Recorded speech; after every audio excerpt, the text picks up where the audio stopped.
Biafra, where you dey? We dey wait for you to come our way. Simon Ekpa, you dey fight like lion, keeping Biafra safe from Zion. Oh mama Biafra, your children they cry. Finland free our prime minister, we no go lie. Our enemy they try to annihilate. Free am now before it's too late. Freedom no be small something. Now waiting we dey demand without fronting. Biafra land we want am strong. We Simon Ekpa we go march along. From the east to the west we dey shout, Mama Biafra, yeah, I'll call no doubt. Enemies close, but we stand up tall. Together we rise, we no go follow. Oh Mama Biafra, your children they cry. Finland free our prime minister, we no go lie. Our enemy they try to annihilate. Free am now before it's too late. In unity we go dey strive. Fight for freedom, we go alive. With courage and strength we dey fight. Mama Biafra, our guiding light.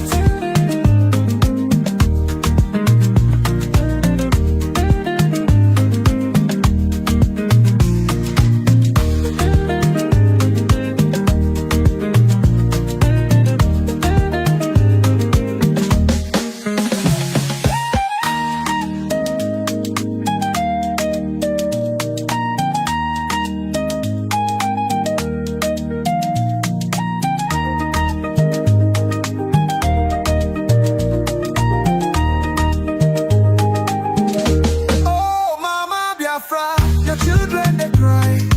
Finland free our prime minister, we no go lie. Our enemy they try to annihilate. Free am now before it's too late. Freedom no be small something. Now waiting we dey demand without fronting. Yeah, and we want them strong. With Simon Ekpa we go march along. From the east to the west we dey shout, Mama Biafra, yeah, I call no doubt. Enemies close but we stand tall. Together we rise, we no go fall.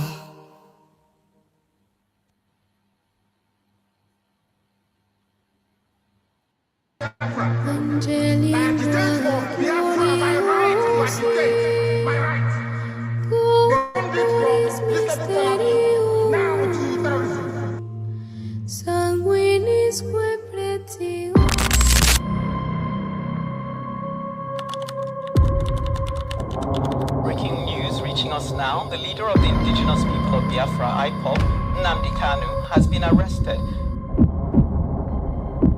extradited to Nigeria, and is right now being arraigned at the Federal High Court in Abuja.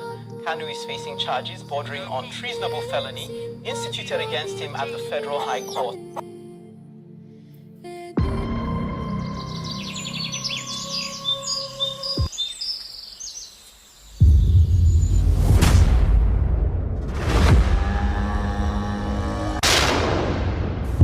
It was an unjust war.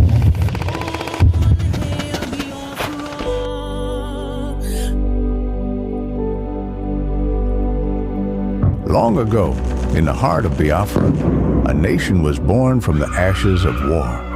A war that scarred the land and its people, yet it never killed the spirit of freedom. The war aim of Biafra is purely to prevent ourselves being slaughtered, nothing more.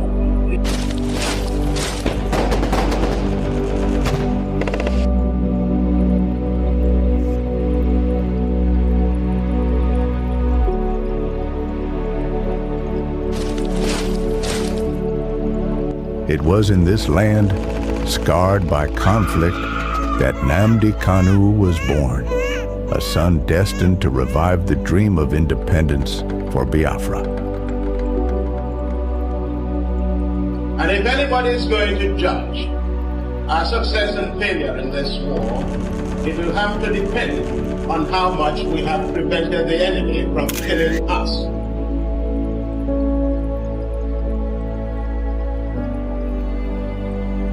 Raised with the echoes of his ancestors' struggles, Kanu understood that the wounds of war ran deep in the hearts of his people.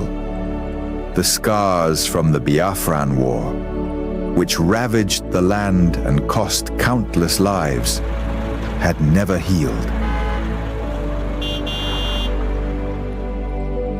The dream of an independent Biafra, broken but not forgotten, lived on in the hearts of those who survived.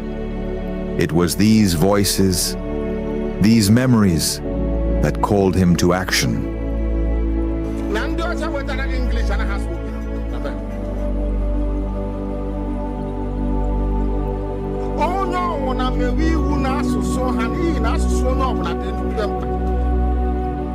As Nnamdi Kanu grew, so did his voice. He became a preacher of justice, a messenger for those who were unheard. He spoke not just for his generation, but for all those whose lives were shattered by the war. The pain of the past was alive within him, and his words resonated with the cries of the oppressed.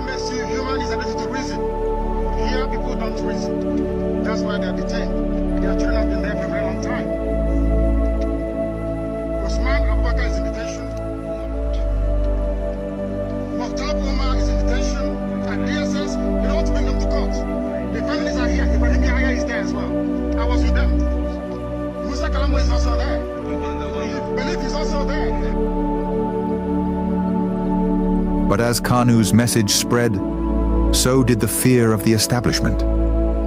His calls for self-determination grew louder, shaking the very foundations of the government.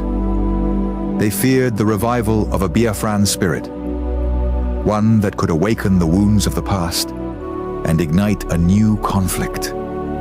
And so, they moved against him.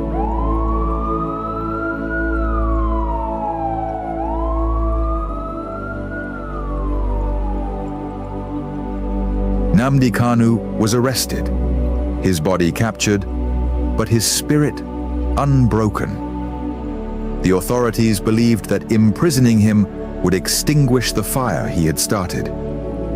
But they failed to understand the depths of his cause. The pain of the war, the bloodshed of the past, was not something easily forgotten. It was a flame that could never be fully extinguished. His arrest became a symbol of the struggle that began in the blood-soaked fields of the Biafran War. The demand for freedom was still alive. The fight for justice continued, not just for Nnamdi Kanu, but for all the lives lost, for all the children born into a world of scars.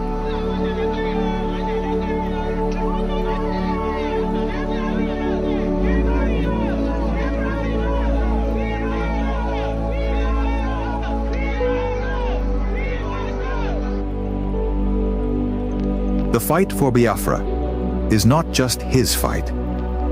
It is the fight of all those who have ever dreamed of a free land. And though the past may haunt the present, the future is still unwritten. As long as the story of Nnamdi Kanu is told, as long as the voices of his people rise, the dream of Biafra lives on.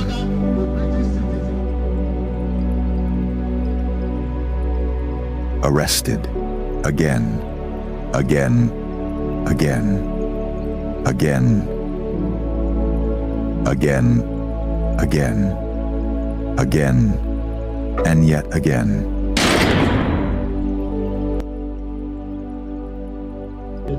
I agitate for Biafra.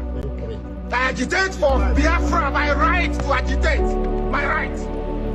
They turned it from treasonable felony now to terrorism.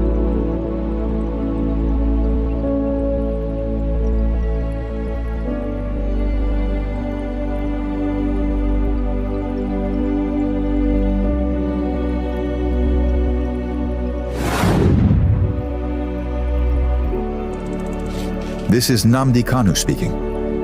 Biafra land, listen. They thought they could silence me, but they didn't just cage me. They caged your spirit. They made you forget that our land still bleeds, that our people still suffer, that nothing has changed. 5 years in chains. But what about you? Are you not free?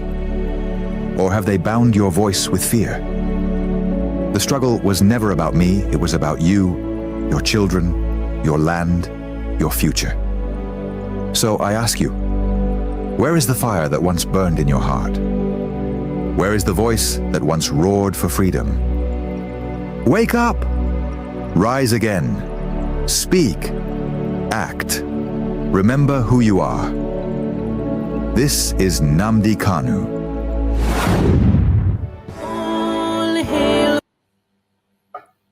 Welcome, welcome, welcome. Thank you so much for joining us on today's program. I appreciate everyone that has connected to this program wherever you are connecting from. Please like and share this program. We have come once again to bring expositions, to make revelations. I want you to pay very good attention. This is a very interesting moment. A lot of things are unfolding everywhere, right, left, and center, in the secret and in the open. So many things are unfolding, and I want you to pay close attention. As you join this program, invite somebody to join you. Do not watch alone, please. Please don't watch this program alone. Make sure you bring somebody to sit and watch with you, because important informations are going to come out. The deceit is increasing. The confusion is increasing. The propaganda and blackmail is increasing, and the attack is increasing. Wherever you are as a Biafran, the moment has come. Every one of us must pay attention to this video. As you come in, invite somebody to come. Remember, today is Monday, a special day, and I bet you there is a special revelation. Sit back, put on your seatbelt, and listen carefully from the beginning to the end. You'll be glad you did. Let us watch and hear what the Biafran people are saying and what they have for us. And the inauguration of our office in DC. Let's see the jingle. On this day, we gather round to honor the heroes, lest they be forgot by Biafra's soldiers.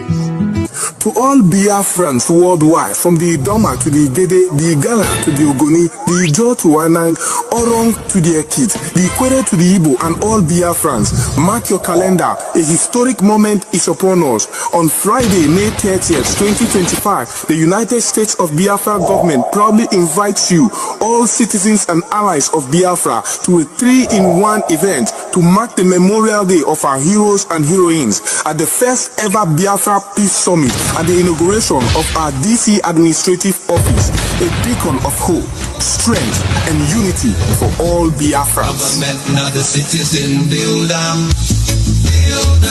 we stand up one, united, in our land, guided, government making us proud every day, blessed by the people. Welcome back, my fellow Biafrans. Prepare yourself. If you have not yet gotten your tickets, please prepare and get your tickets to join us in DC. Prepare to get your ticket. 30th is going to be a very memorable day, very special day. It is a triple location, Peace Summit, inauguration of our headquarters in DC, where everything is happening, and also the remembrance of our heroes. It's going to be a very wonderful one. So if you have not yet gotten your ticket, More especially those who are residing in the United States, you have no excuse to give.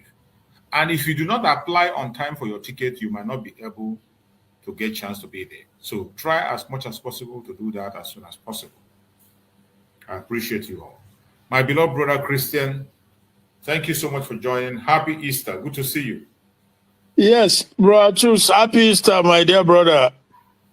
No. Yeah, my brother, well done. Yeah, I wanted to come in earlier, but I was following a very impressive, it's like Easter gift, sort of, the way it seems to me, the level of joy that I feel seeing it. And I guess it's live. Therefore, yeah, it must be live program. Therefore, you won't see, but you later, I suppose you will see later. It's from Voice TV Nigeria. They are showing it in America. So there's I think some of the people, maybe about 2 persons in that group is the Igbo American soldiers of Igbo descent in America. And one of my favorite guy, that is Bruce Fane. You know Bruce Fane, right? Yes.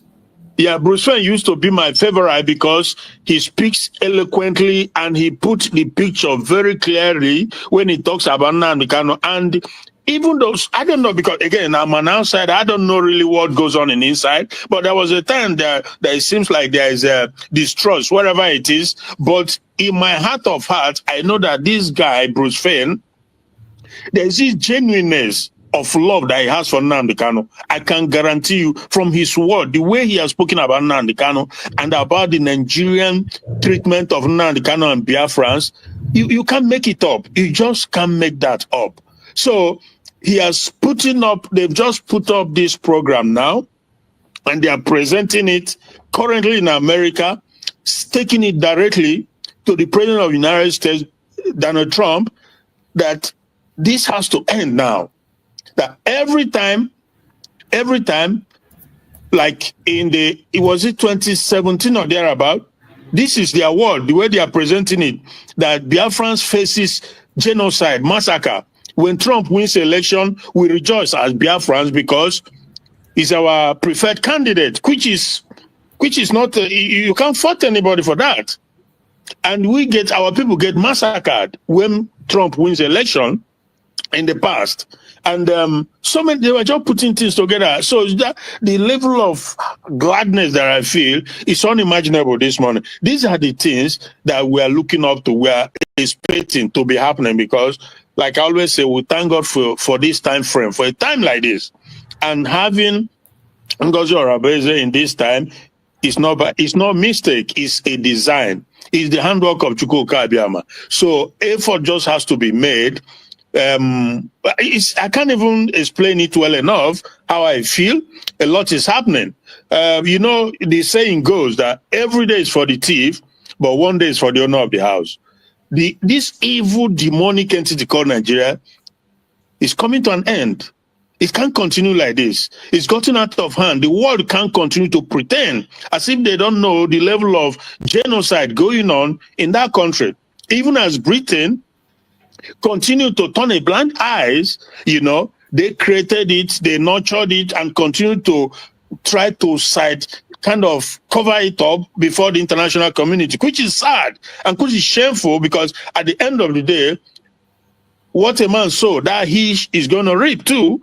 So it's just incredible that every day there's the level of massacre from different states by one fraction, one tiny group called the Fulanis, and they are being shielded, they are being protected and supported actively by the president, by the government. So that is a serious situation. I'm so glad to come in to let you know that the effort, though it takes time, though the will of justice may be slow, but eventually it grinds and it grinds to its destination. So it's coming. Was it last week? Yeah, I saw that according to Mayegu, he said the Sultan of Sokoto, he's been lamenting now his outburst, calling social media a terrorist organization. Why? You know, he's lashing out, calling social media terrorist group. Why is he saying that? Because all their deeds are coming out in the open. Because these are workers of darkness, evil. So there's a level of frustration and disappointment that they are feeling, that not unlike back in the days when they could just continue. This is it. Go on, shall we listen? Huh? Go on.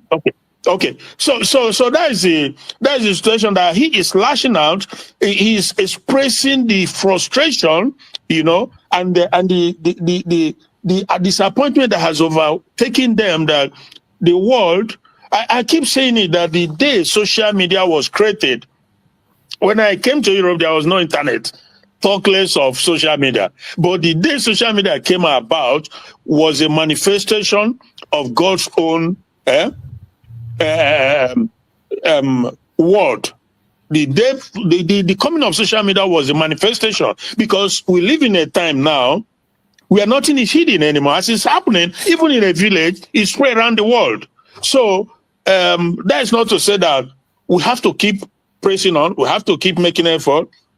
You know, so what makes it all the more interesting and possible is with the advent of the social media. And that is what the Sultan is very frustrated about, that everybody in the country, in spite of their continuous massacring, you know, massacre of the people, but everything is out there. It's no news anymore that the Fulani hijacked Nigerian system is responsible. So there's no gainsay saying that that Fulani is the government that is championing it. The military, they are behind it. The police, all of them, they've hijacked it. And even as we speak now, they are trying to integrate about 300 and something of that, according to them, repentant Boko Haram. How? Repent from where? And these are the same people who will come in, they put some of them in the military, and in the military there they will connive and carry out internal, and it's just crazy. It's absolutely crazy what is going on in that country. It's time now for everybody to go their way and go and mind what they want. These Boko Haram, what they ask for, they say they want Islamic country where they can practice Sharia. Okay, fine. Let them have it. I'm not against them. Let them go and have the Islamic Sharia country. But we are Christians. We are Christian Judaism. We are African traditionalists. So go and practice what you have, and we'll leave us alone. It's as simple as that. So go and develop yourself at your own pace as it pleases you.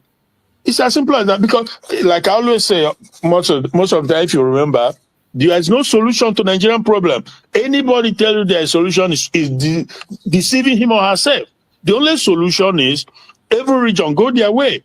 Biafra go, Duduwa go, Arewa go, Middle Belt, wherever, whichever way or direction you want to attach yourself, fine. But when you do that, what happens now is that you now create your own law. You create your own constitution that will guide and protect you. So therefore, a Fulani from the Sahel region, from Senegambia, whatever, can't just come in and begin to cause havoc. If he's going to come in, because we won't be an island, but if you have to come in, you have to come in through the right channel. We know who you are. And if there's a law that we have, the law of the land, the constitution in the land, you have to abide by it. If you don't want to abide by it, then you go away. It's as simple as that. And if we go to your country, if we go to Duduwa land, or we as Biafra, if we go to Arewa, we also have to abide by their own law. It's simple as that. Like that, there will be peace.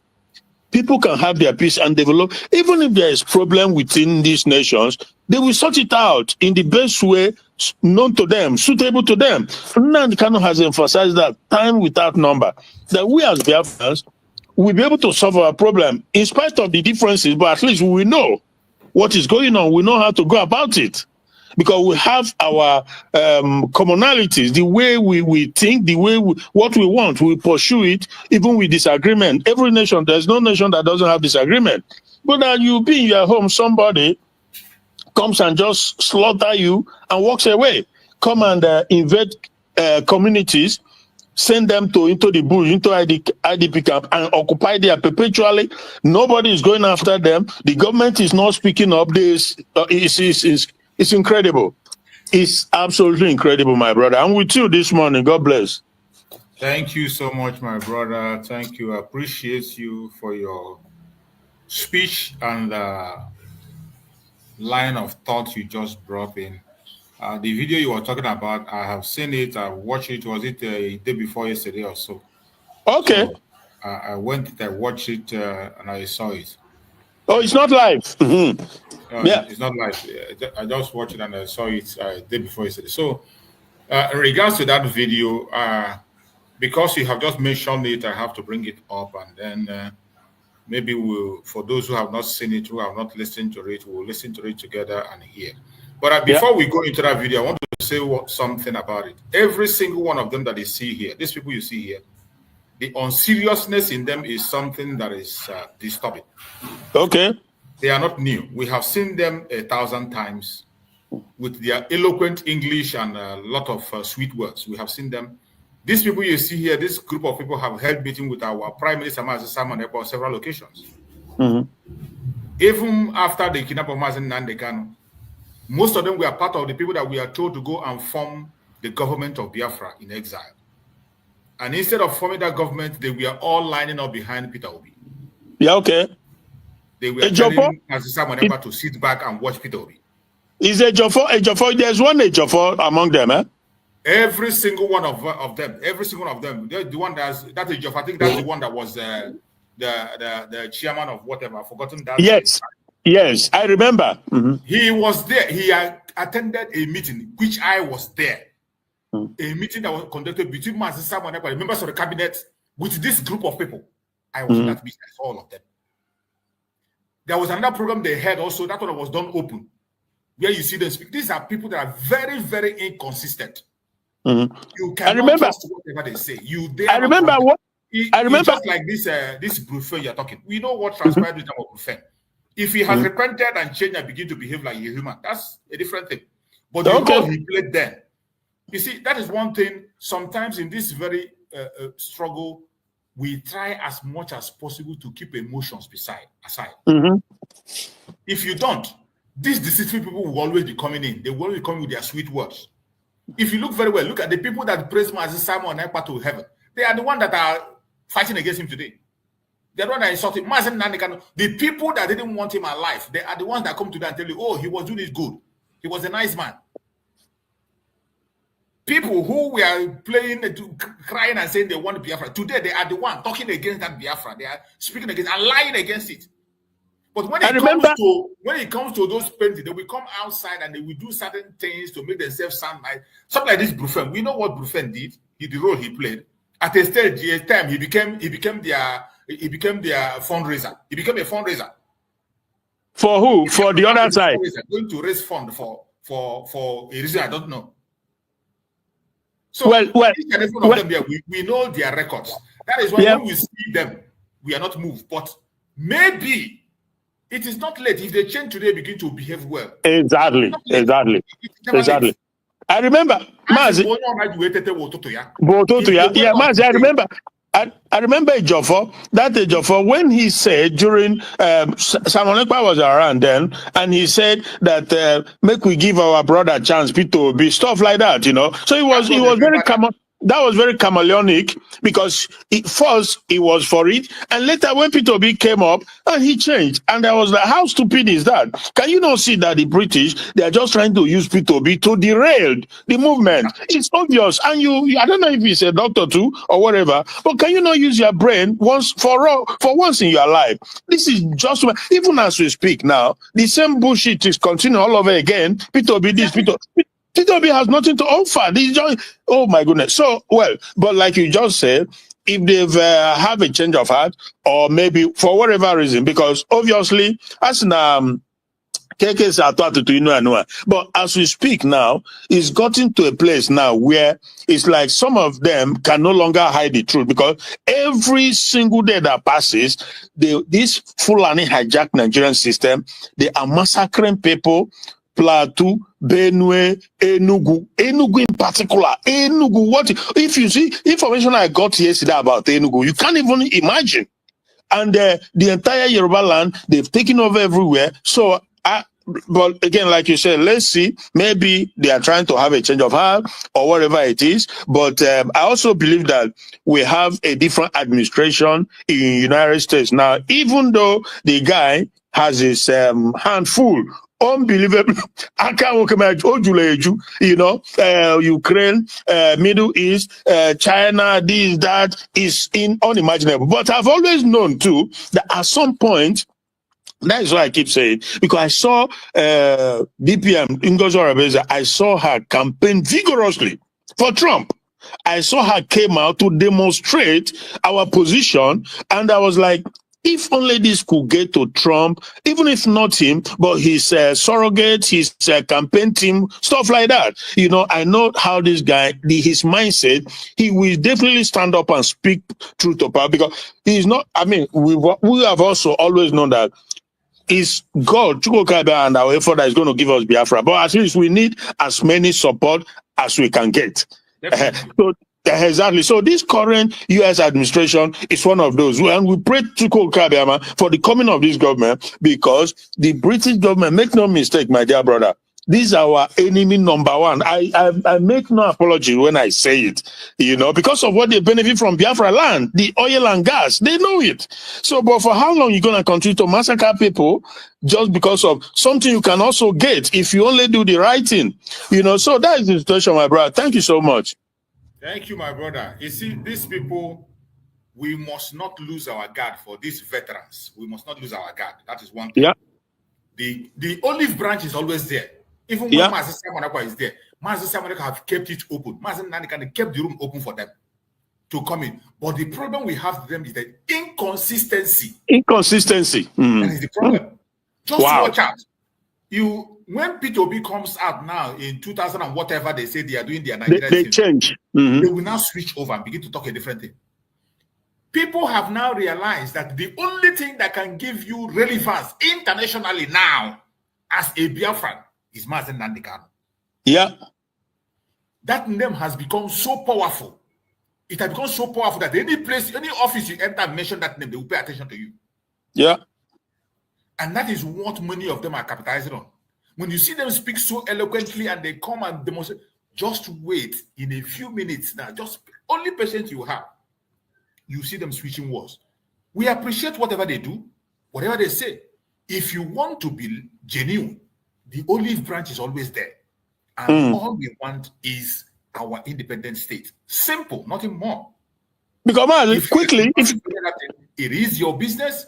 We don't have anything to do with it. And don't be a distractor. Don't disturb us. We won't disturb you. Do not disturb us. We will not disturb you. Every one of them, they are aware of the government in exile. They were officially informed by our Prime Minister, Mazi Samanekwa. They were all aware. And even today, they know that our office in DC is going to be open. Dr. Ngozi Orebeze is also open to any one of them who can be able to participate and play a role. But as always, they like to stand on their own, use that leverage of that name, Mazi Nnamdi Kanu. And I bet you, even if Mazi Nnamdi Kanu comes out tomorrow, so many of them will still change and begin to do a different thing. Exactly. Mazi Nnamdi Kanu equally held a meeting with them. Held a meeting with them. Someone held a meeting with them. He came out to nothing. Yeah. Let me quickly say this. That is where that one point is unbelievably vital. That is that Nnamdi Kanu comes out. Because when he comes out, let's say he comes out this month or next month on the next trial or whatever, as they are pressing now, if he comes out, it's done. If he comes out, because the Nnamdi Kanu that I know, as has been shown to me, if he comes out, his demand is his demand. He's not asking for anything from Nigeria. Simple thing, self-referendum at most. That's it. If you don't believe in the one we've conducted, okay, grant us referendum. Then they kind of stand on that point from here till the kingdom. No amount of money in this world is going to change that. That you can take to the bank. So if he comes out, as they are pressing now, there's our prayer that he comes out. PM2, of course, he has his own mechanism. Why is there? Okay, but PM has his own mechanism, and I'm sure that Ngozi Rabeze has her own too. But if Nnamdi Kanu comes out now, then it's done. Sort of. We sit down at the round table and negotiate. Either you give referendum, or let's discuss how we can go our separate way, because it's our right to be free. You cannot. For how long are you going to continue to hold us in perpetuity? It's not going to, so it's not bringing anything good for the North. It's not bringing for the South. It's not bringing for anybody. So let's do the right thing. So that is the thing I just wanted to chip in, that anything that can bring Nnamdi Kanu out as a free man is a welcome development. Thank you, my brother. God bless. Thank you, my beloved brother. And let me add one thing. You see this call for Nnamdi Kanu by the politician and by these elites, it is not genuine.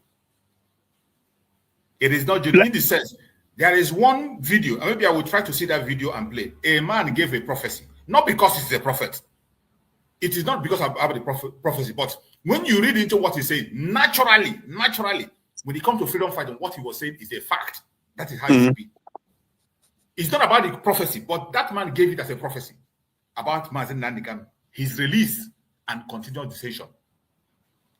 And what to expect, if you want him to be released, look at what to expect. And if you want to know his condition, whether he'll be released or not, look at how it is. And the way the prophet explained it, this is exactly how it is. But some of us, out of emotion, like me, myself, I'm very happy, we want him to come out today, tomorrow. But I bet you, each time we ask for the freedom of Nnamdi Kanu, we should also remember how difficult it's going to be for him to be out. Because the release of Nnamdi Kanu is Biafra. Yeah, I know that. Yeah. Don't forget, release of Nnamdi Kanu is Biafra. That is why these people are annoying me, because they are not genuine. They are not genuine, and they know it. You mean these guys here are politicians? As a platform to project themselves for their own selfish interest and their own project ahead in Nigeria.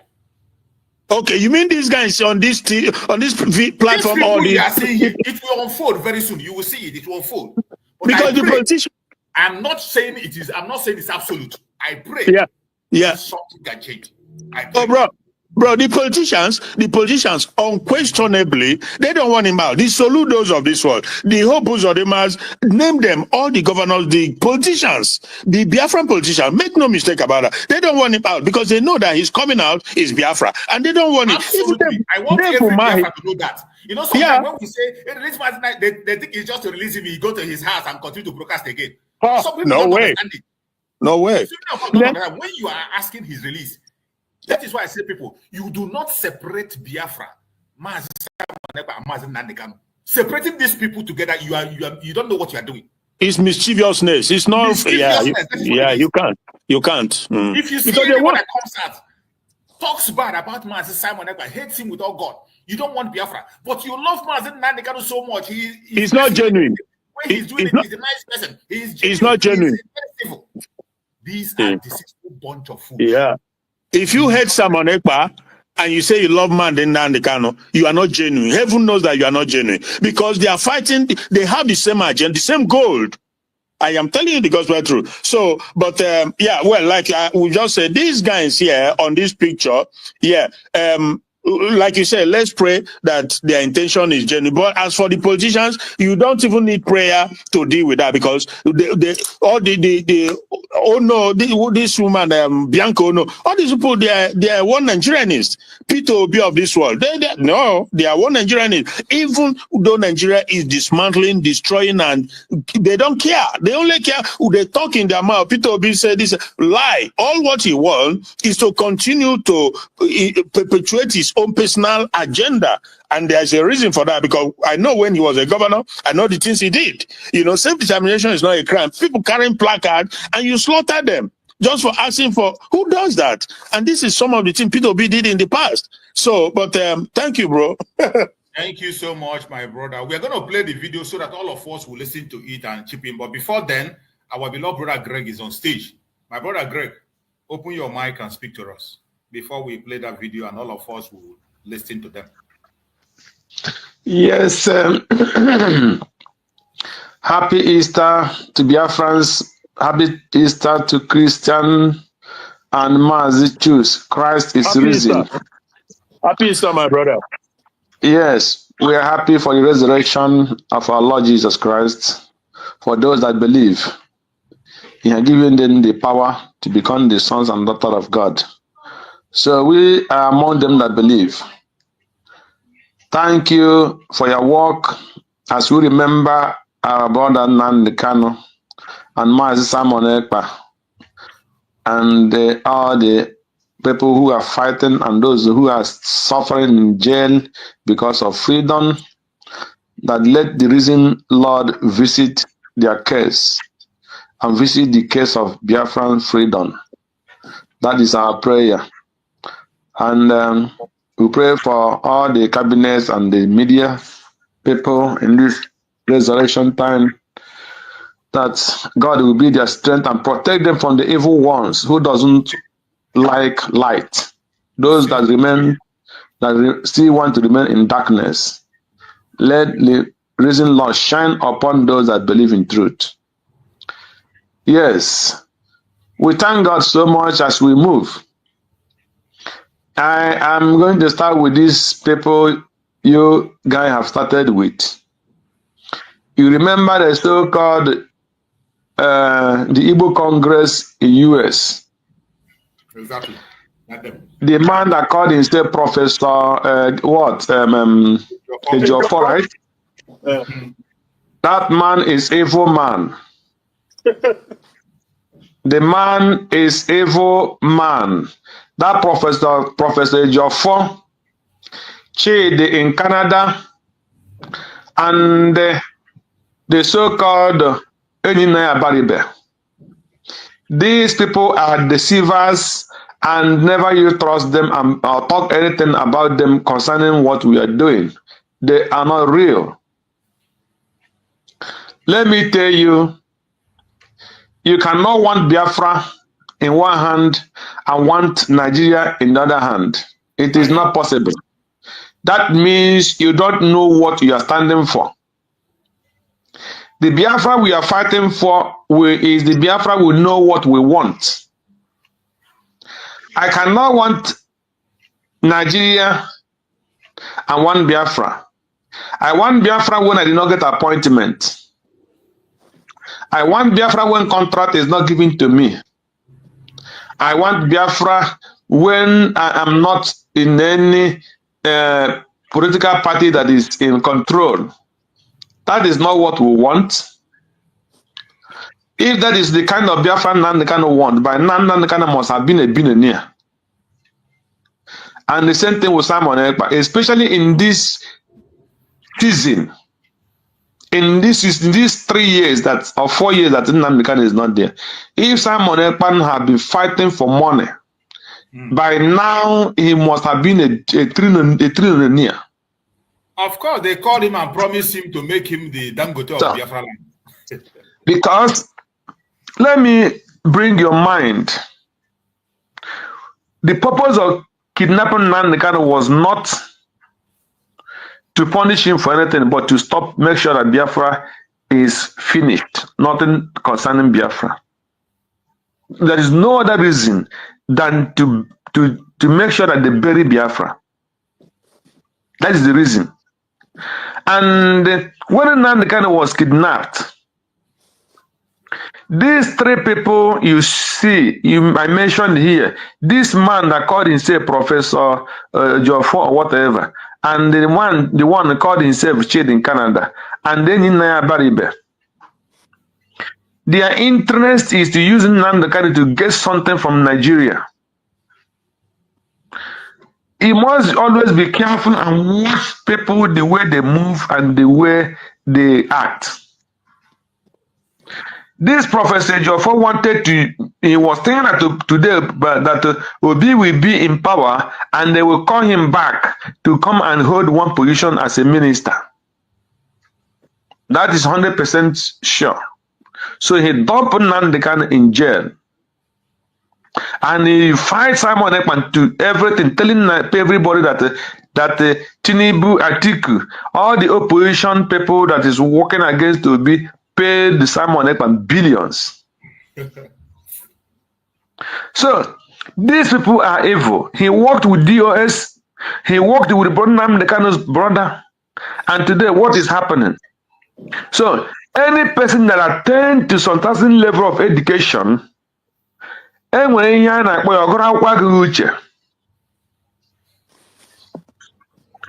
Agụrụ akwụkwọ agụghị uche ka ihe on these people bụ. So mmadụ nọ na America, with a title professor doesn't mean that he have sense. And when you educated and mixed with greed, your vision will completely be blind. So this man you see, professor, whatever you call him, his vision is completely blind because he have every intention. He didn't have the intention of the Igbos, neither the Biafrans. Since they put him there as the World Igbo Congress president, tell me one concrete thing this man have achieved in Igbo land. Mention it. If you know, tell me. So, these are the gang of deceivers. So, everything he come out and talked in the radio today makes no sense for me because tomorrow he will change. So, that is the kind of people we don't want. That is why I said I prefer somebody I know he is on the negative side.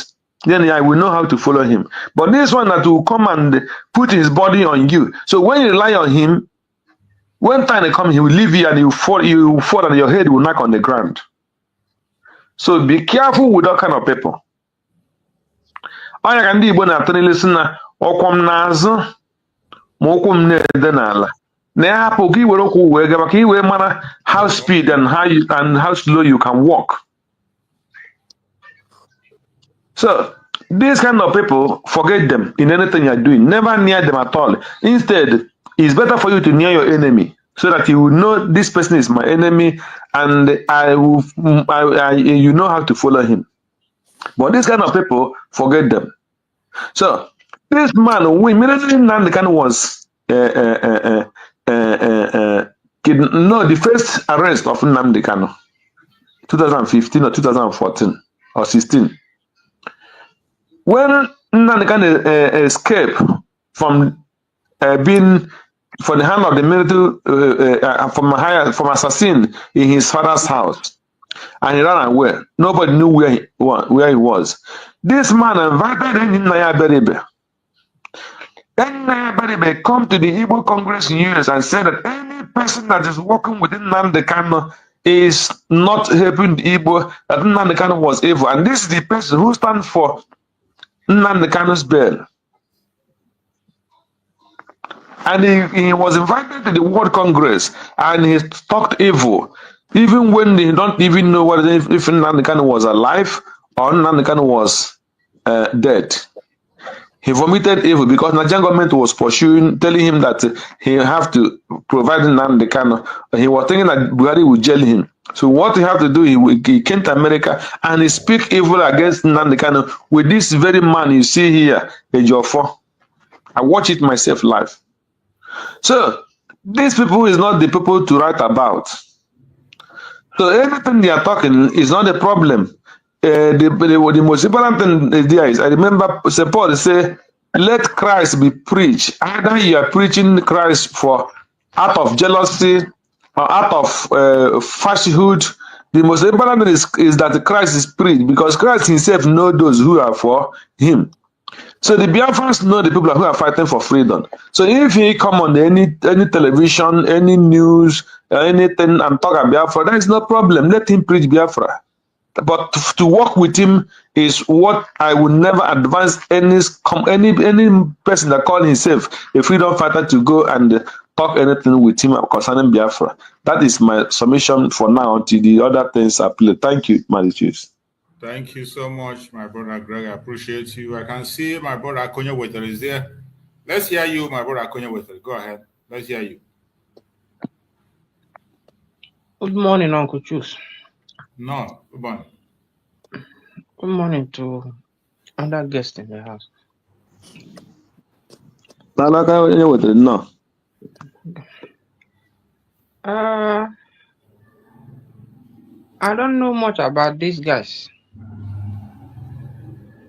they are what they've done in the past. I'm not privy to it, and I've seen the video on Okocha Happy myself. Though it did not go down well with me. On the other hand, I said whatever people that spoke ill of Nnamdi before, we do now to get Nnamdi out. It's good for us. So I won't speak much about them. But drafting from what my brothers have said now, you know, when Nigeria went for our leader Nnamdi Kanu, they had 3 purposes which Malami admitted to. One was to buy Nnamdi. Maybe someone advised them that it won't go down well. Secondly, was to maybe disappear him, which the DOS consented to during then. Because when Nnamdi disappeared from the scene for 8 days, DOS people did not say anything. We got to know the news of the kidnap of Nnamdi from Nigerian mouth. So the third one is, okay, if these two didn't play out, if we keep him, excommunicate him, that we will destabilize the struggle. And they achieved it up to today on Nnamdi's side. Up until Simon came up, reading through their intent, he said, if you keep shouting, release Nnamdi, do this, we are waiting for Nnamdi, we are keeping the structure of Nnamdi, either than driving the struggle forward, they will know that they've caught your weak point, and they will keep holding on to Nnamdi. Simon now starting the cause of Biafra in his own understanding and what he believed to be the right way to fight for our freedom. By not going much into preaching, it was after securing our land and giving orders. When he first started, the powers of the DOS was still much until he clamped all their wings, that they resorted into blackmailing him, blackmail, and start setting him up. So Nigeria were happy. People cross ship. The crop of individual we have today in USB and Briggy, when they saw they have no power to contest Simon, they lay low and cross ship. And the same Nigerian government again, seeing the attempt they made on Nnamdi worked, they lay hold on Simon again, and they have destabilized us. Now the point I want to make is that I've made this point in several platforms that I appear. I do say it. If all the people that are in this struggle with us will understand this trick, they will know that Nigerian government have found a perfect way to be making us weak. All these charlatans now, I don't know them. The intellectuals that are now speaking for Nnamdi, concurring to all the prophecies or prediction according to them that is happening bare to everybody's eyes today. At the initial stage, that their own brother was permitted by God to see tomorrow, just as Ojukwu did during his own time. He saw tomorrow. He saw that Nigeria cannot work, even when there is no indication that Nigeria will not work. Ojukwu saw it. Nnamdi, as early as 2012-13, there is no even indication that Nigeria will deteriorate like this today. But he still saw all this mayhem that is going all around Nigeria today. He was preaching it. All these intellectuals saw him as a fool, as somebody without common sense. They did not find it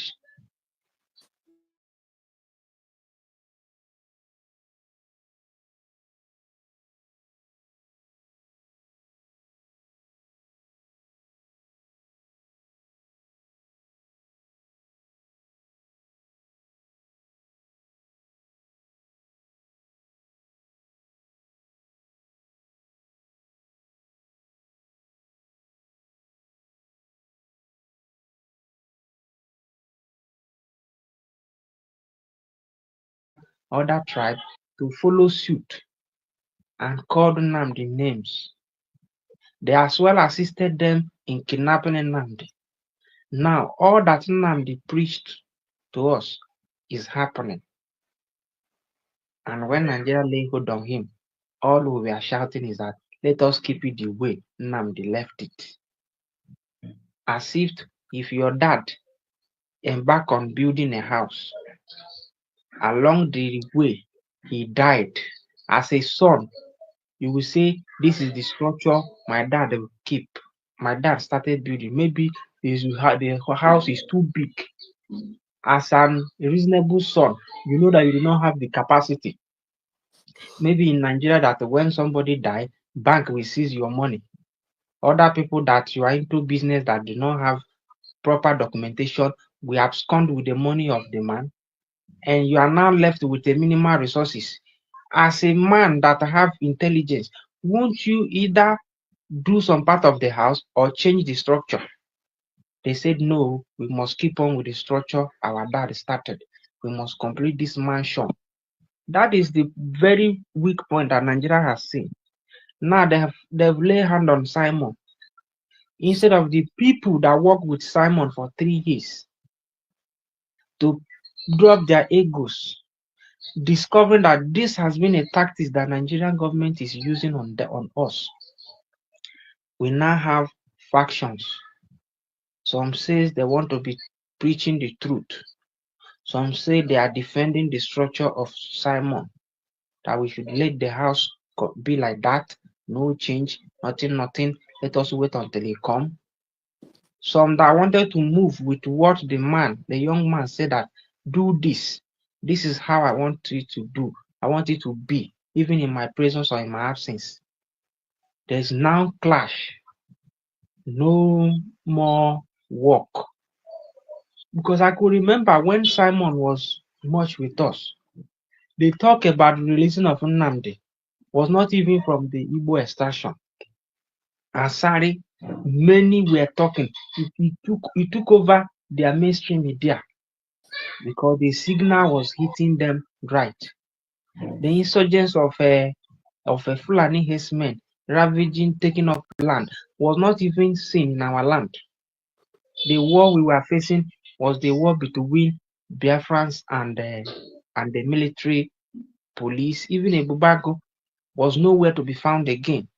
Soludo could not even set up any security, whatever, up until they lay hand on Simon.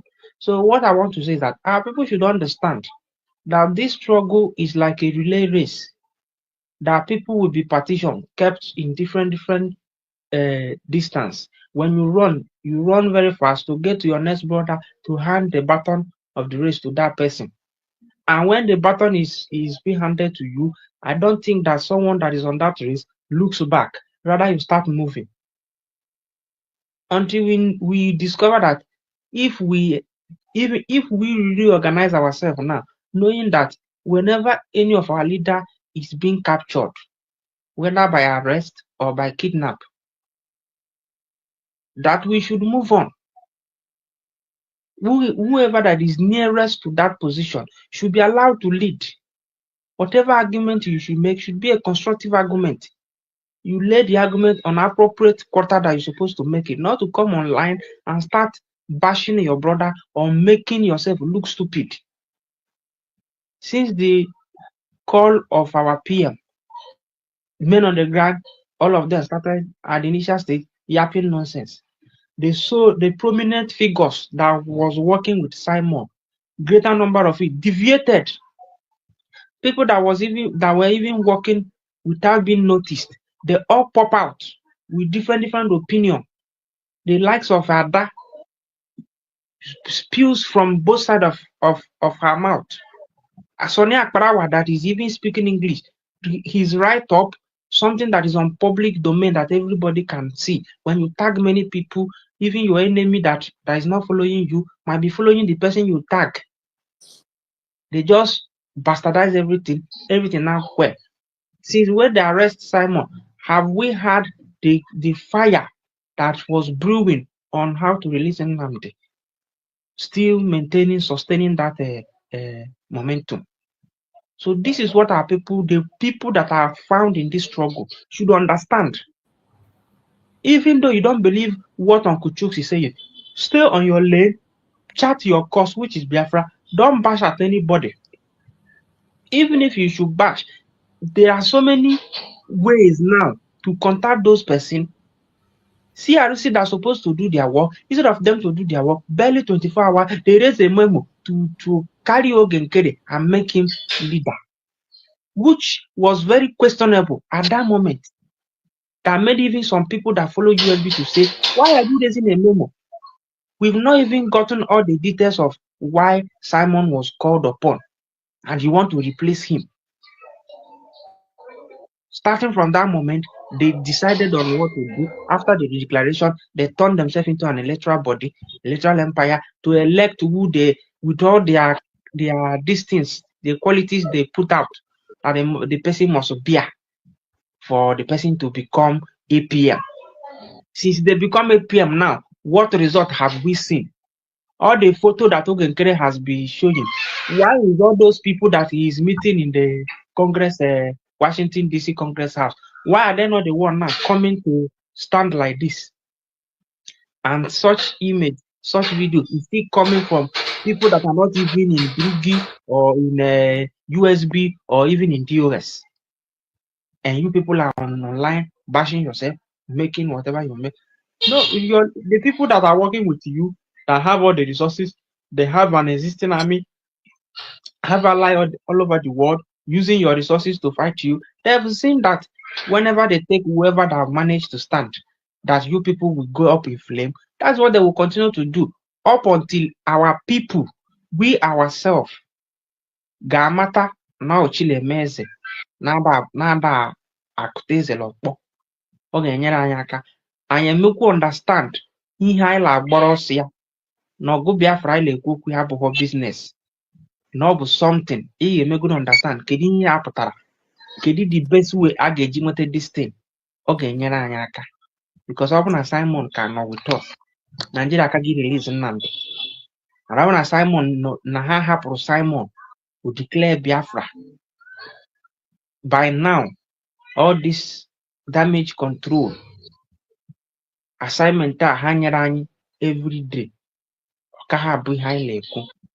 Ebe ọ bụla this group of people now gather today, whether they have repented or they are chasing clout, it then shows that to us that have believed Nnamdi and Simon from beginning, to know that the names they called those our leaders was not what our leaders are. DOS said that Simon is an agent of APC government. How can someone be an agent be arrested and you guys now come saying that Nigeria have arrested Simon, that he will spend 65 years? Who are you now trying to convince? The people that called Nnamdi names are now gathering again, saying that the time for them for continuous genocide of Igbos has expired. The time for continuous detention of Nnamdi has expired. But at earlier stage, that this young man was telling you guys, he met you in your congress, telling you that see the plan of these people, see what they're planning to do, see what they're planning to do, Christian. You people said he's a small boy, he's a nobody, he's hungry, he's looking for money. So Bikon, let us always read meaning differently into issues at hand. Only Abula, shield your sword. Know very well that when we come together, the people, our main enemy, we know that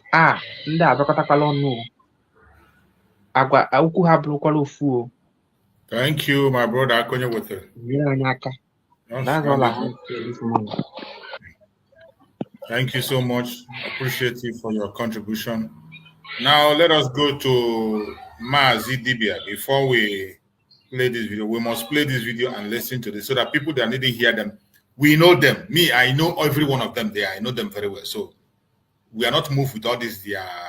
We have seen them before with their good English and all those, their entertainment. We are not moved. But if they repent, they are welcome. Go ahead, my Mazi Dibia. Go ahead. Mazi Dibia, unmute yourself.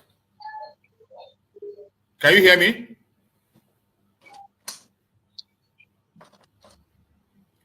You are muted. Unmute yourself.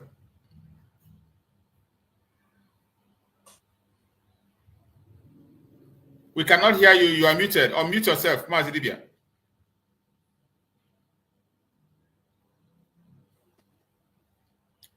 Okay. Mazi Chusu, hello, my brother. Can you hear me? Yeah, we can hear you loud and clear. Can you hear me? No. Yes, we can hear you. Go ahead. Hello? Hello, we can hear you. Can you hear me? Yes, we can hear you. Which means your network is backward. Go ahead. Okay. Network is baffling. Yes,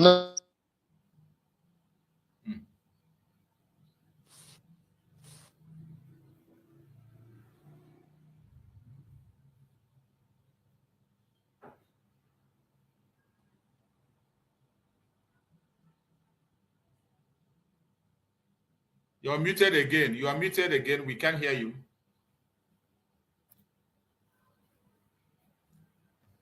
Unmute yourself. You are muted again. We cannot hear you.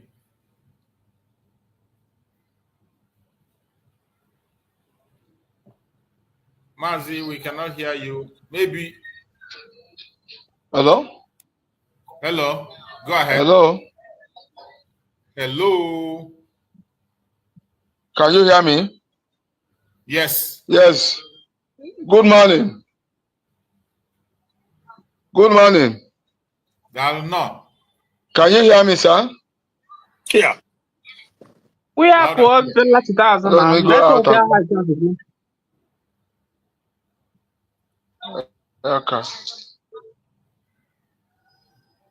Yeah. Better you go and come back again because the network is really bad. So before he comes back, let's listen to these people so that whenever he comes back, we allow him to make his speech because we can't allow these people to take over our genuine contributors. So let's listen to them, what they have to say, and hear them with their sweet words. Everybody should put hand on the deck. Everything is important. Keep speaking, keep talking. Whether you mean it to or you don't mean it to, at least you be on record. Exactly. Man, you took it. You took it from my mouth. Make noise because we live in an interesting time. This time frame, make noise. Why the USB will be doing what they are doing? I endorse it 100%. USB. Any other person, make noise, make noise. We have this window of opportunity. We have it, and God will see us through. Thank you.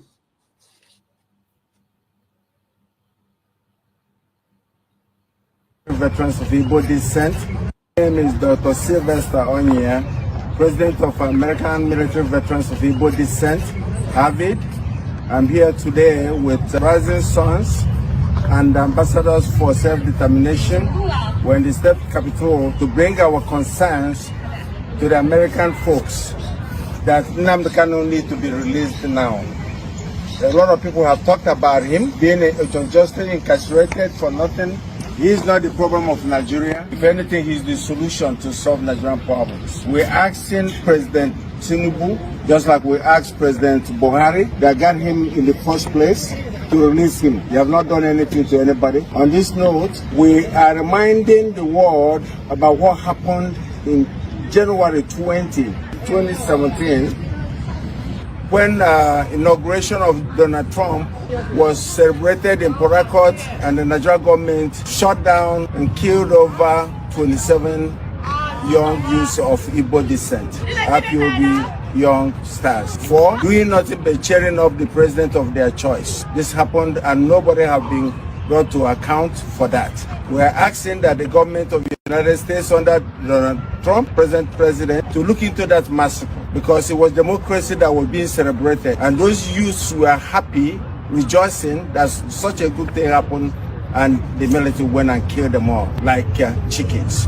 We continue to ask, what is it that you're holding Nnamdi Kanu for? And we believe, as a British citizen, the British government's hand is in it, because Nnamdi was discussing about the atrocities they're doing in Nigeria. They don't want any development in Nigeria. Everything that we are doing is what Nnamdi was preaching on, and everything he have said before have happened today, and it's still happening.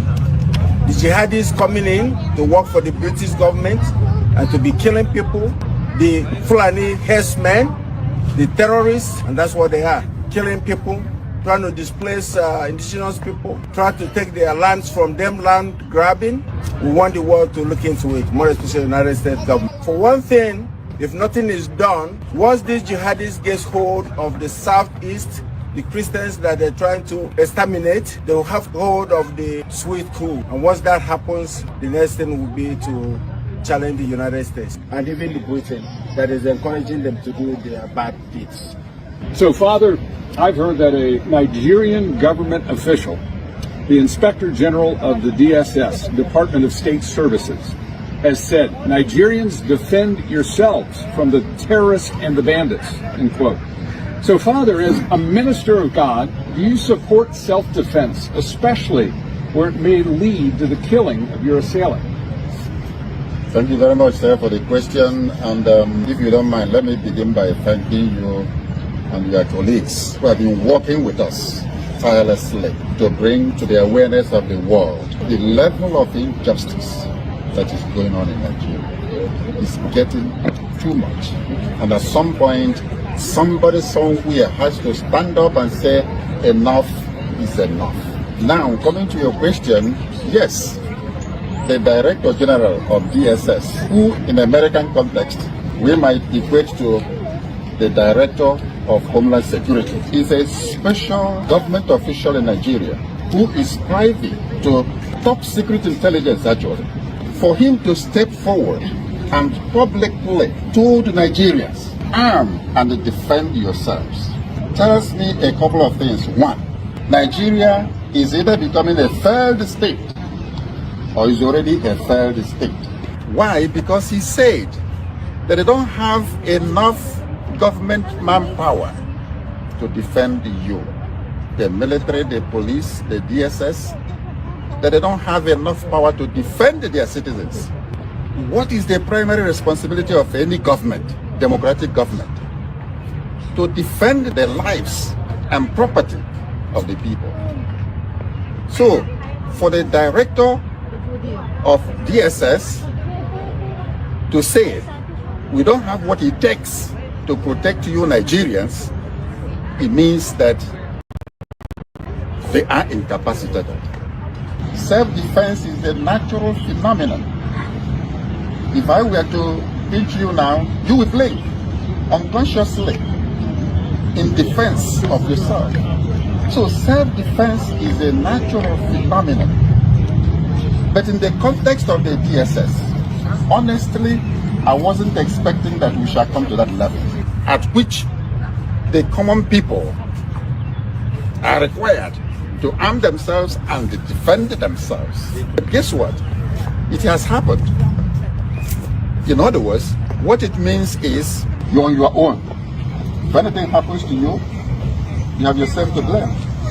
Now, because self-defense is a natural phenomenon, I have never read about any law, moral law, Christian law, civil law, natural law that is against self-defense.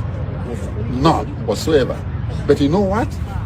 Where you have a good government, you take it for granted that you are protected. And so it's not even a question of whether I support it or not, or whether it is legal or not.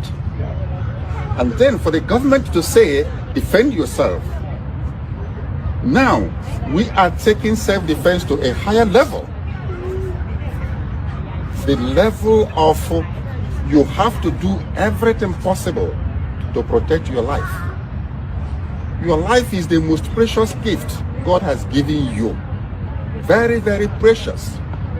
God has given us a precious life to take care of, and we should guard it judiciously.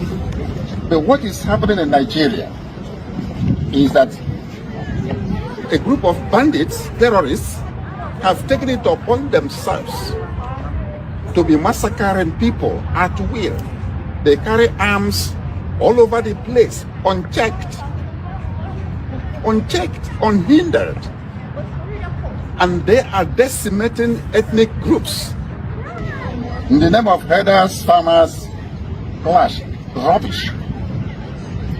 There is more to it. There is a hidden agenda. And that is ethnic cleansing and religious persecution. That is what has been going on. At this point in time, I will actually go the extra mile to advocate for self-defense. And people should defend themselves. And I'm asking my people, you cannot waste the life, precious life God has given you. You must defend it, because there's no way. It has come to that. If the government tells you to defend yourself, defend yourself. That's what I will tell my people. And then I will ask our brothers and sisters in diaspora, especially here in America, who are from Igbo descent, Igbos here in America and Europe, organize yourselves, raise money, and make sure that your respective communities at home are protected. Have a very working vigilante groups, and make sure that your communities are protected. The time to pretend that everything is okay back home in Nigeria is gone. You see, I want to stop this thing here to say a word. You see, when I talk about this thing, this is where you see the deceit play out. You see this man calling for Biafrans of Igbo descent, organize themselves, form security outfit to defend themselves. Are you telling me that this man is not aware? He is not aware that the United States of Biafra is in place already. Biafra has been declared. And I can bet you the people that went to Finland to declare Biafra, almost 50% of them were from the US. Every Saturday, we raise funds. They were very much aware that Nnamdi Kanu established Eastern Security Network. It was hijacked and handed to the governors. And Simon Ekpa established the Liberation Army, which we have been crying, raising funds every Saturday. They are very much aware. Every one of them, they know that this thing he's talking about is already in place under the United States of Biafra. He knows very much, but they will never support it. Instead, they create a different factions. They continue to create group and group upon group upon group. What stops him from reaching out to the Biafran government and ask them how they are doing, or make his own contribution towards Biafran government? What stops him from making that encouragement? But when you see them come out to speak with their eloquent English and all entertainment, you think that they are serious. The unseriousness is disturbing. That is why we are not moved when we see them speak. But just as I said before, every voice is important. But we must not get distracted. Those of us that are already doing something, we have something in place already. We must hold it and hold it tight. We are on the right path, on the foundation laid by Nnamdi Kanu. the structure put in place by Mazi Simon Ekpa, and today, the leadership of Dr. Ngozi Orabueze, we are on the right path. Don't get deceived. Don't get deceived. Don't get deceived. Every voice is important. But those of us that are still, that already in and we are doing something, don't get distracted. Do not. Thank you. Let's go. Do anybody want to say something for 1 minute? Oh, if you want to say something, yes. then we continue playing. Okay, Mazi, you want to talk? Yeah, go on, my brother Christian. Just 1 minute. Okay. Yeah, so for me, waiting this last guy now, what he said, okay, I have some issue with what he said, but at the same time, okay, let everybody continue to make noise, like I said earlier, due to the time we live in. The time we live in now, and USB will continue to do what they are doing. We'll continue to support as much as we can, right? Well, when he said the government said defend yourself, I find that to be very hypocritical, because you cannot tell somebody defend yourself while you tie his hand to the back. That don't make sense at all. You know, in Benue, before the massacre started in Benue, the government came in, they asked them to surrender their weapons, their arms and everything. They surrendered and they unleashed the Fulanis on them. Now, in Uromi, before the 16 of these people that was by, they were buying, kidnapping, everything. And when eventually they caught about 16 of them with arms and money, they say they are hunters. They are not hunters. Everybody knows they are not. People are just deceiving themselves. You left all the way north and pump to come and hunt. That is simply not true. So they defended themselves because it's part of self-defense, right? If you are coming to buy me, I buy you, it's self-defense. Now, and after that, they were all rounded up and using the governor as usual, they used these other politicians and governors. They took all their arms, the vigilantes, they disarmed them, they took all their arms. So how can you at the same time tell the person to defend yourself? Why you take away their capacity to defend themselves? So this is what is going on. So on that aspect, I thought them saying the government had failed to the government is lying to you, because the government is working with the terrorists. The terrorist front, they are 1 and 2. Make no mistake. So that is it. Thank you, my brother. Thank you so much. My brother Greg, 1 minute. Yes, just the priest or the clergyman is just funny. These are the same people that are still deceiving themselves. He is calling on all the Igbos in United Kingdom and abroad to rise up and organize themselves and contribute money, knowing very well that organization has been there. Why are you pretending? It's either you are just pretending or you are still in Nigeria. Because when you say rise up and do, who will lead it? Nnamdi Kanu is leading USN and they carry him in the prison, London. Whoa. Okay, you should contribute money and go and give it to Salud and those of them, right? Or who will form that vigilante? So this is when people start lying to themselves. I don't like that. He knew very well that Biafra is already there. And Biafra have been declared. And Biafra already have Biafra army. Instead of him to say, there is people who have been started doing something already. Online, go and line on them and give them that money to make sure that our land is defended. Instead, he's beating around the bush. So, but another thing I want to make here is this. It's good. I still stand on what I said, that St. Paul said, it doesn't matter who preach Christ. Let Christ be preached. Whether for pretense or for whatever, let it be preached. Let the whole world know about Christ. So, let them know about what is going on. That will make our case, and it's still making our case, because with everything now, the whole world know that nothing is holding Nnamdi Kanu and nothing is holding Simon Ekpa. Simon Ekpa have been crying and saying, I am defending my people. We are defending our land. We are on the self-defense. Every day, Simon Ekpa will come out and say, we are on the self-defense. So, let that case please come up quick. Let me know their reason for still holding Mazi Nnamdi in Finland. They have no reason to hold these people down. I want to give you one surprise. I was speaking with a friend He's a priest today. He called me himself. So I was talking. He started telling me that he is happy with what is going on, but this is the person who was not happy when we started fighting the military or the military terrorists.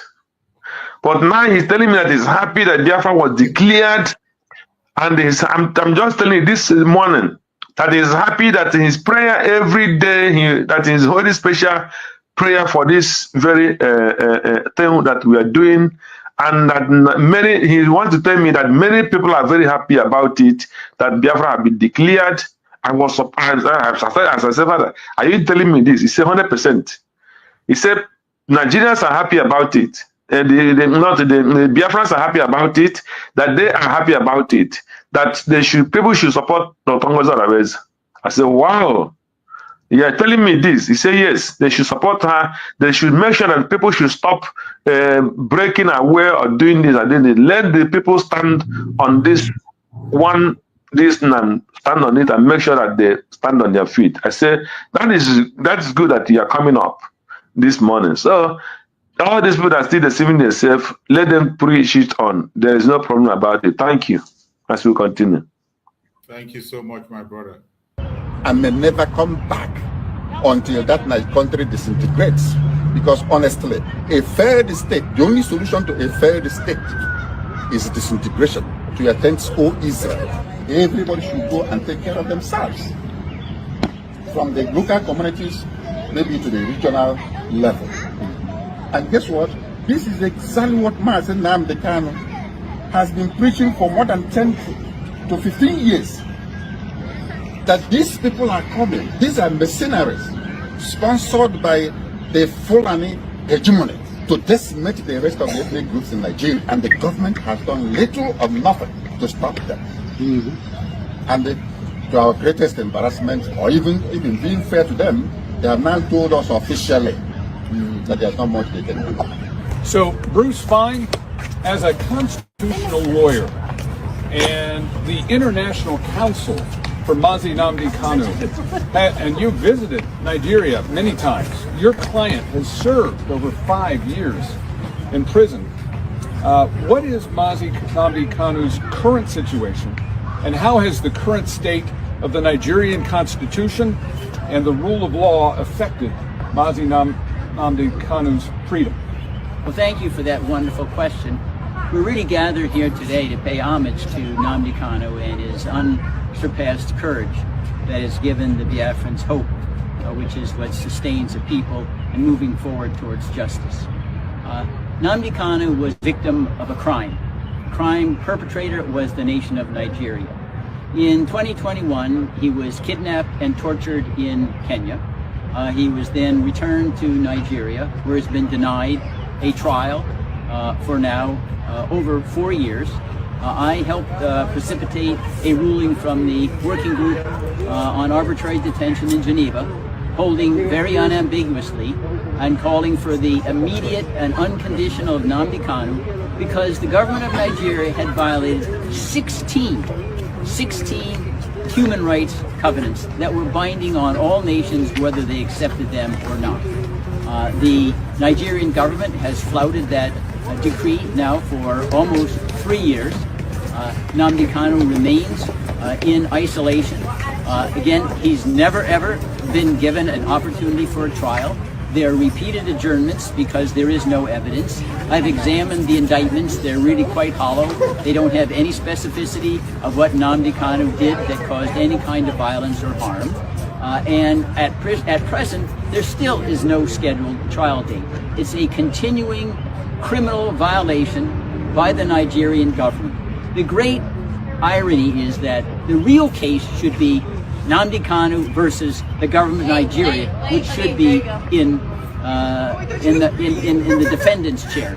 One of the things that's very astonishing is that for hundreds of years of Anglo-American jurisprudence, there's a motto: crime should not pay. The Nigerian government is trying to make their crime against Nnamdi Kanu pay, which is intolerable. Bruce, what can be done to the government of Nigeria to help free Nnamdi Kanu? Well, there are several precedents. One, during apartheid, South Africa was suspended from the United Nations General Assembly until Nelson Mandela was released. And there's nothing that prevents petitions now to the United Nations General Assembly insisting that Nigeria be suspended until they release Nnamdi Kanu. That's one possibility.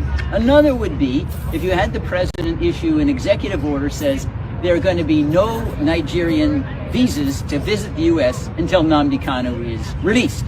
That would impress upon all Nigerians the penalty they're paying because the government is being so lawless and tyrannical. There are other options like having an international arms embargo on Nigeria until Nnamdi Kanu is released, having very, very high tariffs on anything sold by Nigeria until Nnamdi Kanu is released. These are financial pressures. They've been utilized in other countries in the past. It's a matter of political will, not law. Chief Ugonna, how do the attacks on the Christian community and the continued injustice faced by Mazi Nnamdi Kanu serve as a serious warning sign for all Nigerians about the state of justice and freedom in the country? You know, that's an excellent question, and thank you for posing that. I want to tell you a short story. I've been going to the region for 20 years, and the first 10 years that I was there, it was quite peaceful, at least in the southeast. Some of this was brewing already in the north, but in the southeast and the spaces where I was at with the Igbo, quite frankly, was fairly peaceful. And then, right around the time actually when they put Mazi Nnamdi Kanu under chains, things blew up. And more than that, I think when people in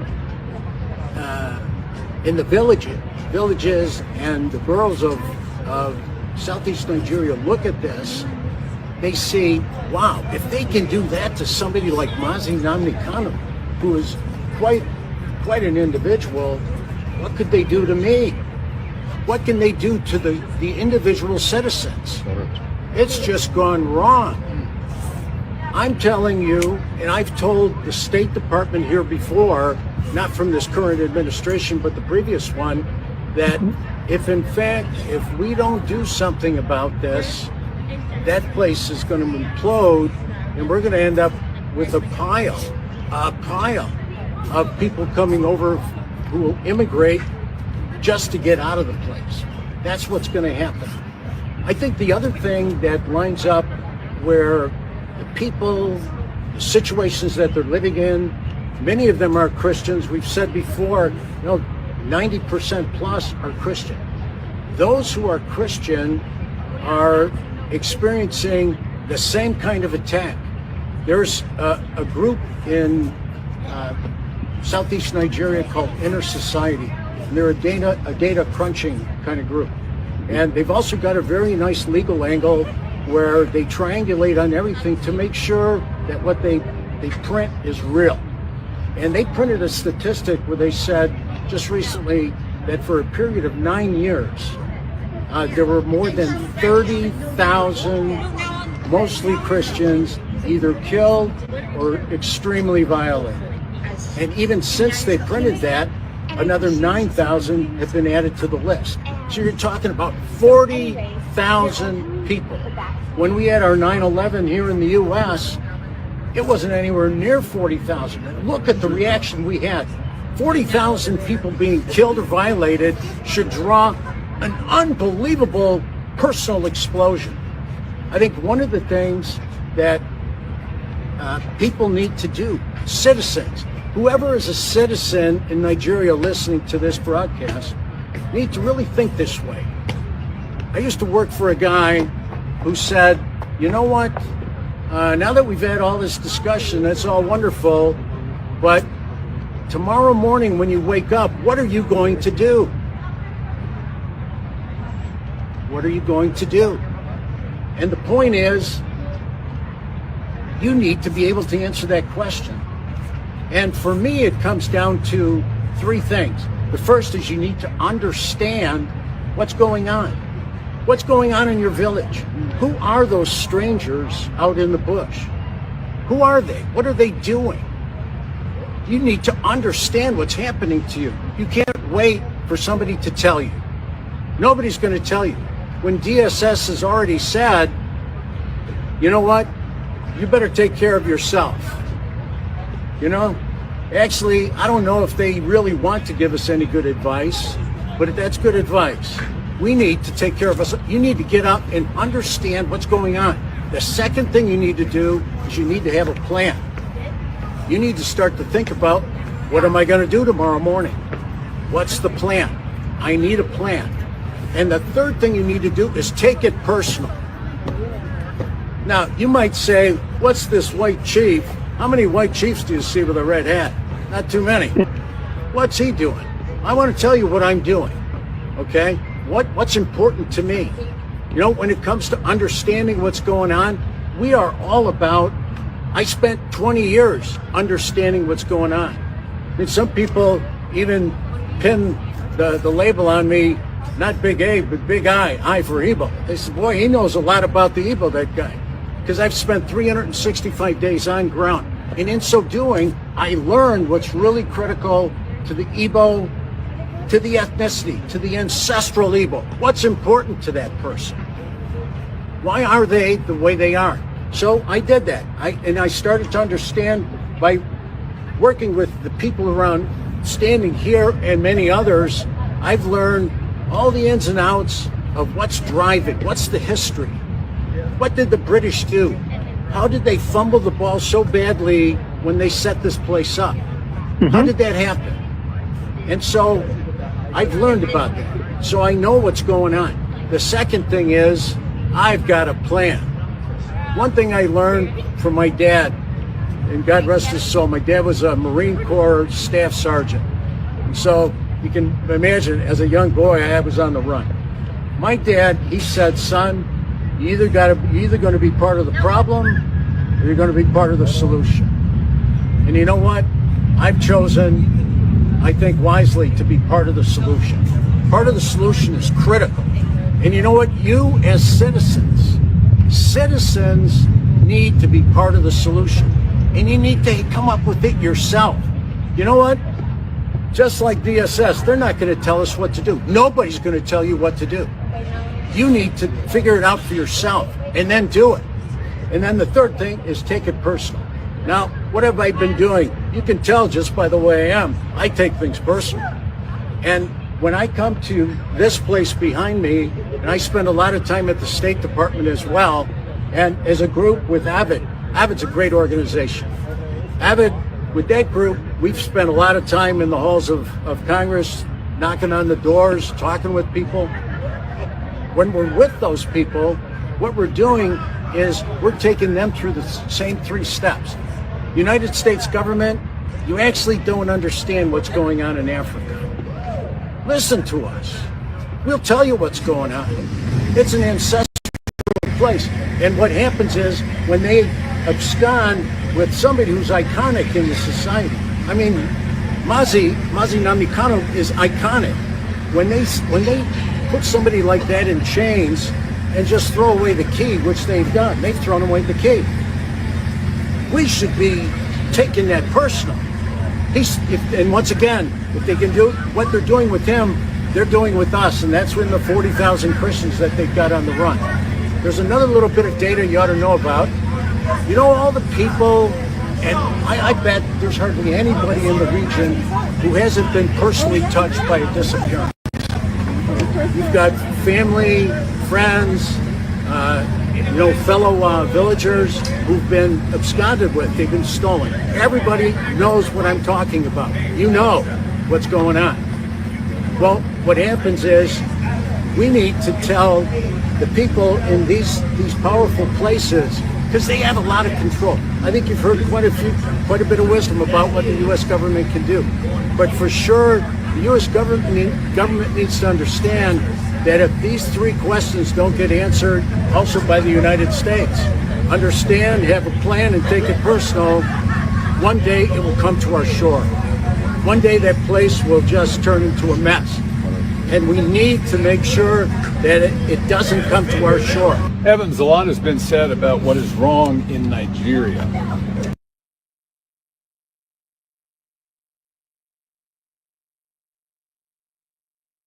Your voice is not coming out. Sorry. The man that just spoke now makes some vital points. And Yes, some. He just said is most of the things the government have been saying all this while. And one of the things I can point out there is that we, the Biafrans, taking responsibility, no matter what happens. Mm-hmm. As an individual, every one of us, it's just like when the government enacted the law that everybody have the right to bear arms and defend themselves. And some people begin to talk trash. That is where we are today. Mm-hmm. You don't even have to fold your hand and say you're waiting for Liberation Army to come there. And they can be everywhere. We know we are limited. There is limitation to where they can go and what they can do. Every one of us has to start taking responsibility. Everybody. You have to prepare yourself. If you don't, you might not live to tell the story. You might not. I thank God voices are coming. Whether they are serious or they are not serious, I don't care. Mm-hmm. We use the informations out there and we preach our message. Biafra has already been declared. And the recognition, this is how it's going to come. Let's continue to make the noise. Yeah. The defense of Biafra land, every one of us have to engage in it. Protect yourself, defend yourself. Anything you can lay your hand on. You saw the advice, what is it called? Danjuma gave to his own people. Danjuma told his people, you will tell me to go and give you a gun and buy gun. He said, I will not give you a gun. He said, if you know how those people get their own, go and get your own. How they get their own. Those people that are coming to attack you, how they get their own. Use the same system and acquire your own and defend yourself. Danjuma said it on the national TV. On video, this one not be said they said this. He said it, I played it here. Every one of us has to prepare. This is not the issue of saying you're waiting for Mr. B or Mr. A. There is something you must have to do on your own before that help comes. My brother Christian, just 1 minute, say something on that. And brother also will take 1 minute and say before we keep playing. Go on. Yeah, so the last man, he said some good things, I mean, to an extent, he did his best, so no konye swear matter, you want to go, so he did his best, if I may just put it that way. And yeah, but ultimately there's just one, because I personally, what I like is lasting solution. I don't want, so the lasting solution to the problem is just everybody go their separate way, disintegration. Yeah. So, because in an ideal world, in a normal society, like for example, if we have our Biafra now, Oduduwa have their own, Arewa have their own, then the Biafran government will not go and tell everybody, arm yourself. No, that is chaotic. It will be chaotic. That everybody should bear arms. So, but it's because of what Nigeria constitutes, the nuisance, this human, everything that is wrong in this world is what Nigeria represents. So that is why we are where we are. In an ideal world, if we have our Biafra, we will have standby security forces, different military, police, navy, name it. They will do the right thing because they will be well compensated. It's not like what goes on in the zoo where Chinese man will stand, line them up, they put money for their hand like a dog on the street. It's Nigeria that has become the abominable that has to anybody that has humanity, we even have humanity in them, must put forth and put effort to disintegrate this ill-conceived, this demonic created country they call Nigeria, because that is the root of all the problem. It's consuming everybody now. So that is the little thing I will say for now, my brother. Thank you so much, my brother Christian. You just mentioned that tiny rope, that strong tiny rope that is between us and these people standing here. They cannot ask for disintegration the way we ask. They will continue to paint to us. They will continue to be politically correct. Like we are asking for total separation, 100% independent. Let everybody go their separate way, peacefully, grow in their own space at their own speed. We say it on our program without missing word. Those of us that are clamoring for Biafra openly, we say that it is not out of hate we say it. It is not out of wickedness we say it. It is to save life. Let every region govern themselves in their own, protect. And as soon as you break up this country, you find out that that interest that is causing this chaos will die a natural death. Yeah. These Fulani people, these northern people, you think that they cannot be able to secure the place. They will begin to secure their land. They will now, this open border will not work anymore because they know they have limitations to what they will do. Yeah. The Oduduwa people will protect themselves. Biafran people will protect their border. The Middle Belt will protect their border. Until you do that, all this painting of walls is not going anywhere. And that is the big difference, tiny rope that is between us and this kind of people. And I hope that a time will come when they will begin to speak in the language that the zoo will understand. Because this language they are speaking is just like the language of the zoo. My brother Greg, give us your 1 minute. Yes, for me, there's one thing he said there that I want to touch concerning the government of America or the government of the world. You know, if you come and tell me that American government doesn't know what is going on in Nigeria, I will tell you it's not true. They know. British know what is going on in Nigeria, but it depends on an interest. If you tell me that Finland doesn't know, yes, Finland might know at least 50% or 60%. They will not know as far as America and the British know. German might not know all. France know very well what is going on in Nigeria and Africa. So, a government like America know very well. And that is why I hate the government of Biden, especially the foreign minister or former foreign minister of Joe Biden. Blinken. And the former, Blinken. And what Obama and what Hillary Clinton did in Nigeria and Africa. I will start from Obama. Obama was the first black president in America. Nigeria is the most populous African black country in the whole world. Obama never visited Nigeria. During the Obama administration, that was when this Boko Haram started. The wife of Clinton, very good man, Clinton, I love him, but the wife is extraordinary thing. Or extraordinary, what I cannot describe. Come stand and tell the whole world that Boko Haram is not terrorist. I continue quoting them. During the time of, what do you call him? Biden, the same Democrat. Come and tell the whole world that what the killings that is happening in the Nigeria is a propaganda. That is what that evil Blinken or whatever you call him tweeted in his tweet, that those things are just propaganda. So, and this man is telling them that they know what is happening in Nigeria, that the government should listen to them. But I am saying that the government of America know 100% of what is happening. It depends on interest. British government know 100%. It depends on interest. The message they are supposed to let America forget any info interest they have in Africa. Whatever they can get from Nigeria, they will still get it from Biafra land. Why can't they stand on their feet and support Biafra to come? Biafra is a Christian nation. Biafra doesn't look for trouble, never kill. Biafra never segregates. The only thing Biafra man does is he come in your community, in your town, in your country. He established business, or he if it is one that is working, he work and you pay him. He went and rent a house, or you buy house from you, or buy land from you.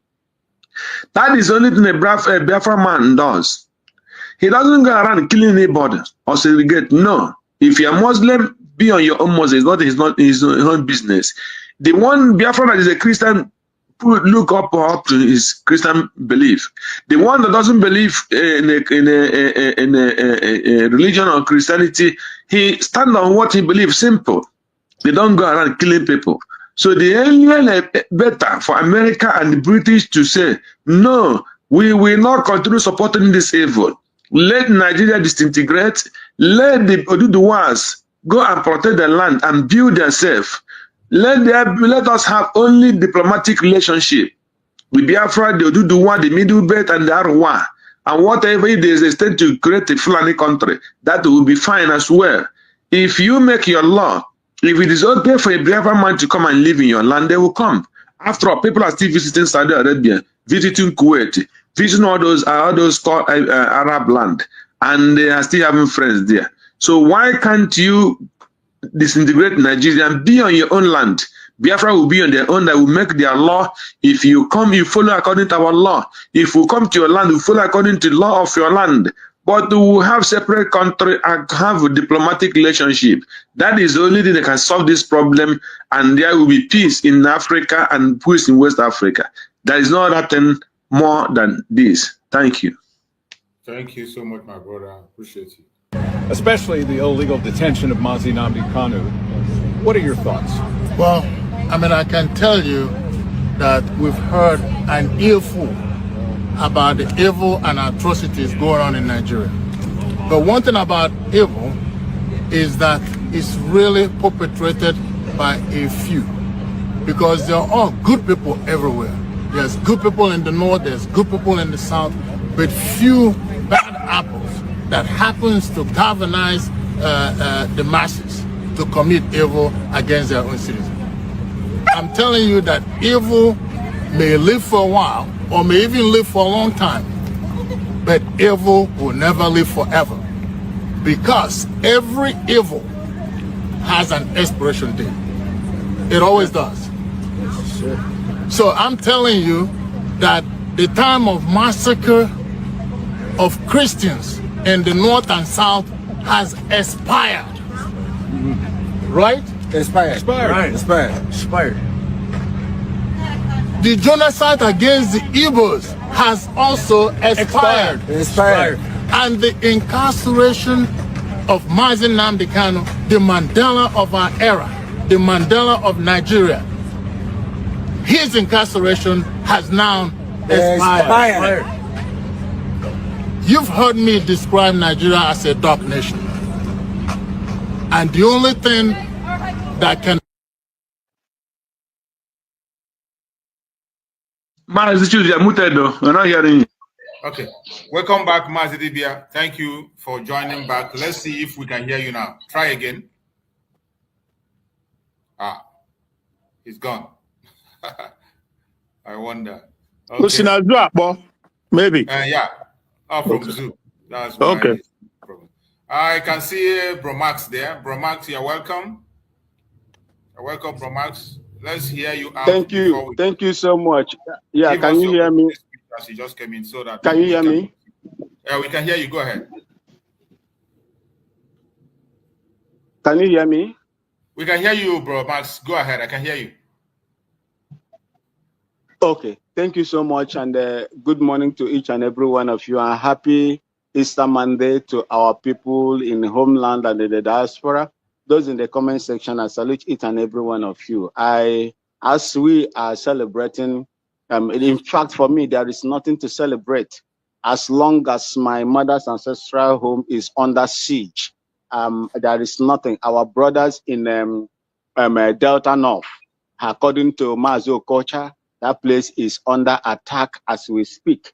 According to him, it is a no-go area, a no-go boy. All the places, Imo State.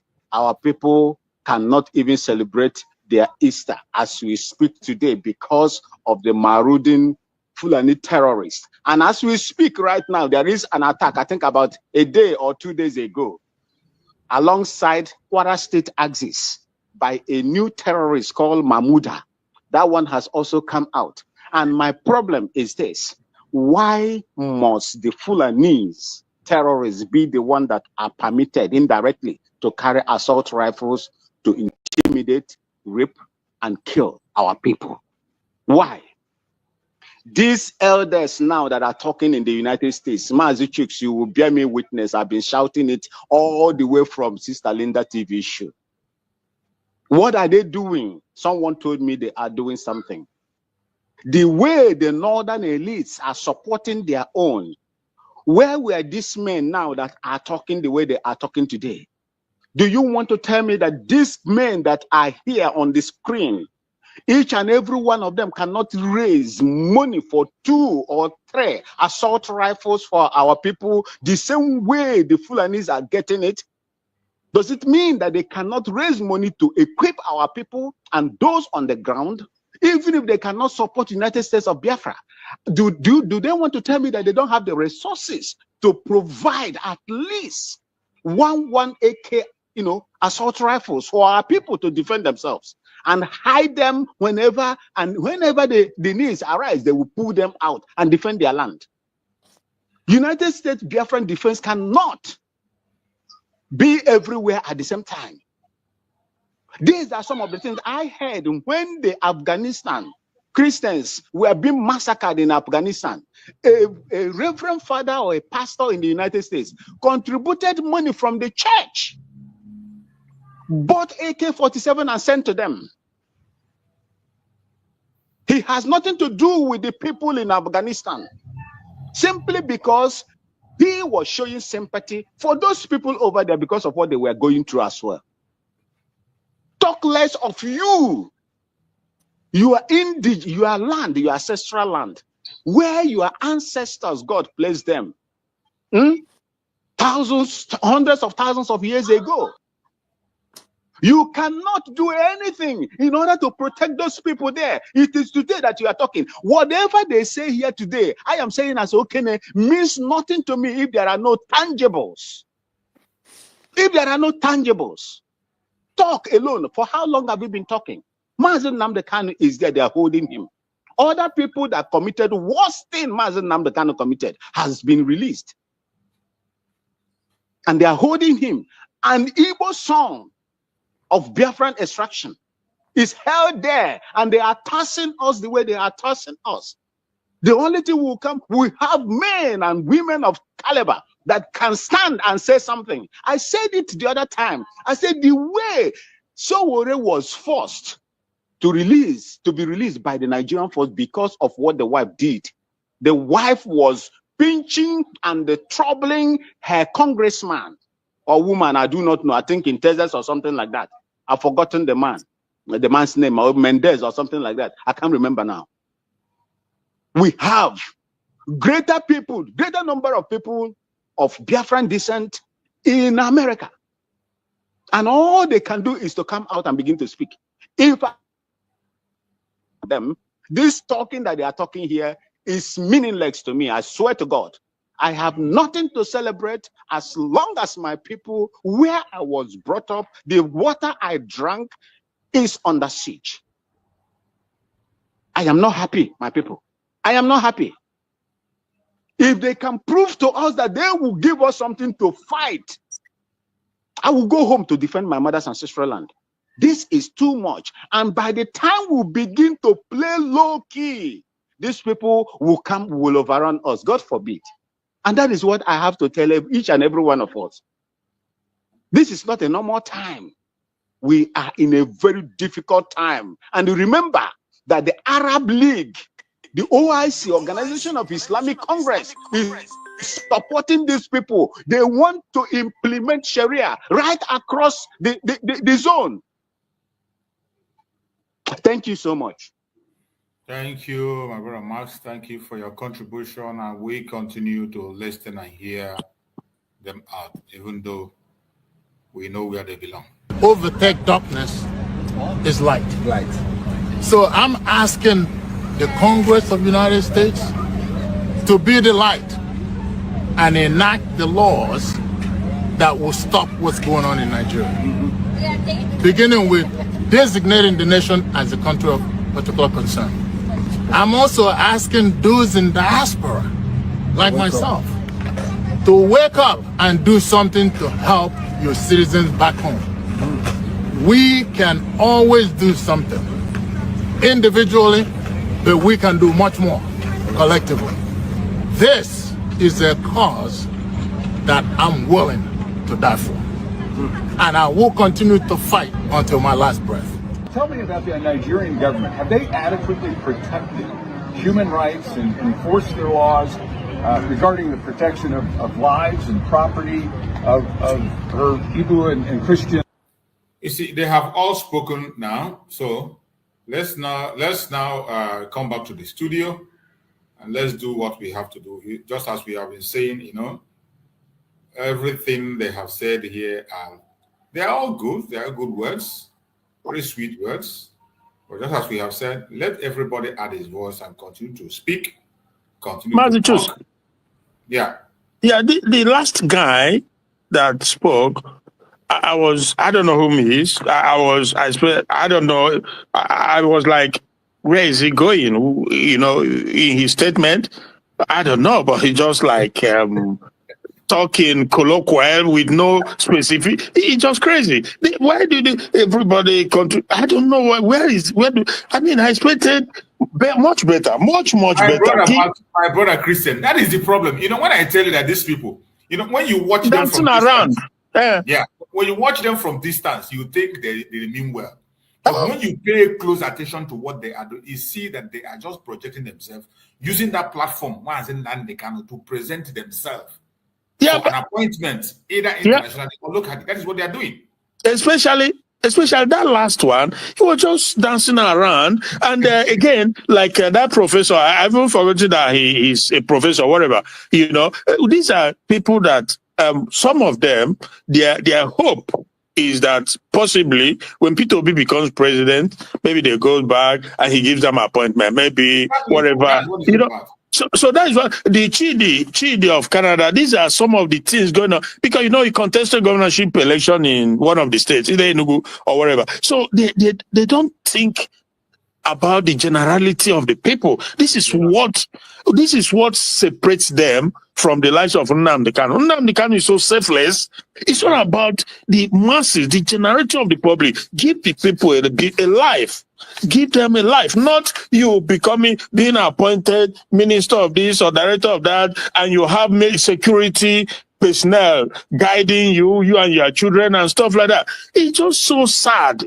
That's not the life. That's not what I want. I've lived in Western world for so long now. You can leave your home any time of the day. You go to where you want to go. No, but even when I was in Rotterdam, the mayor, the bicycle, go ride bicycle, go park, and we go enter train. I'm telling you the truth.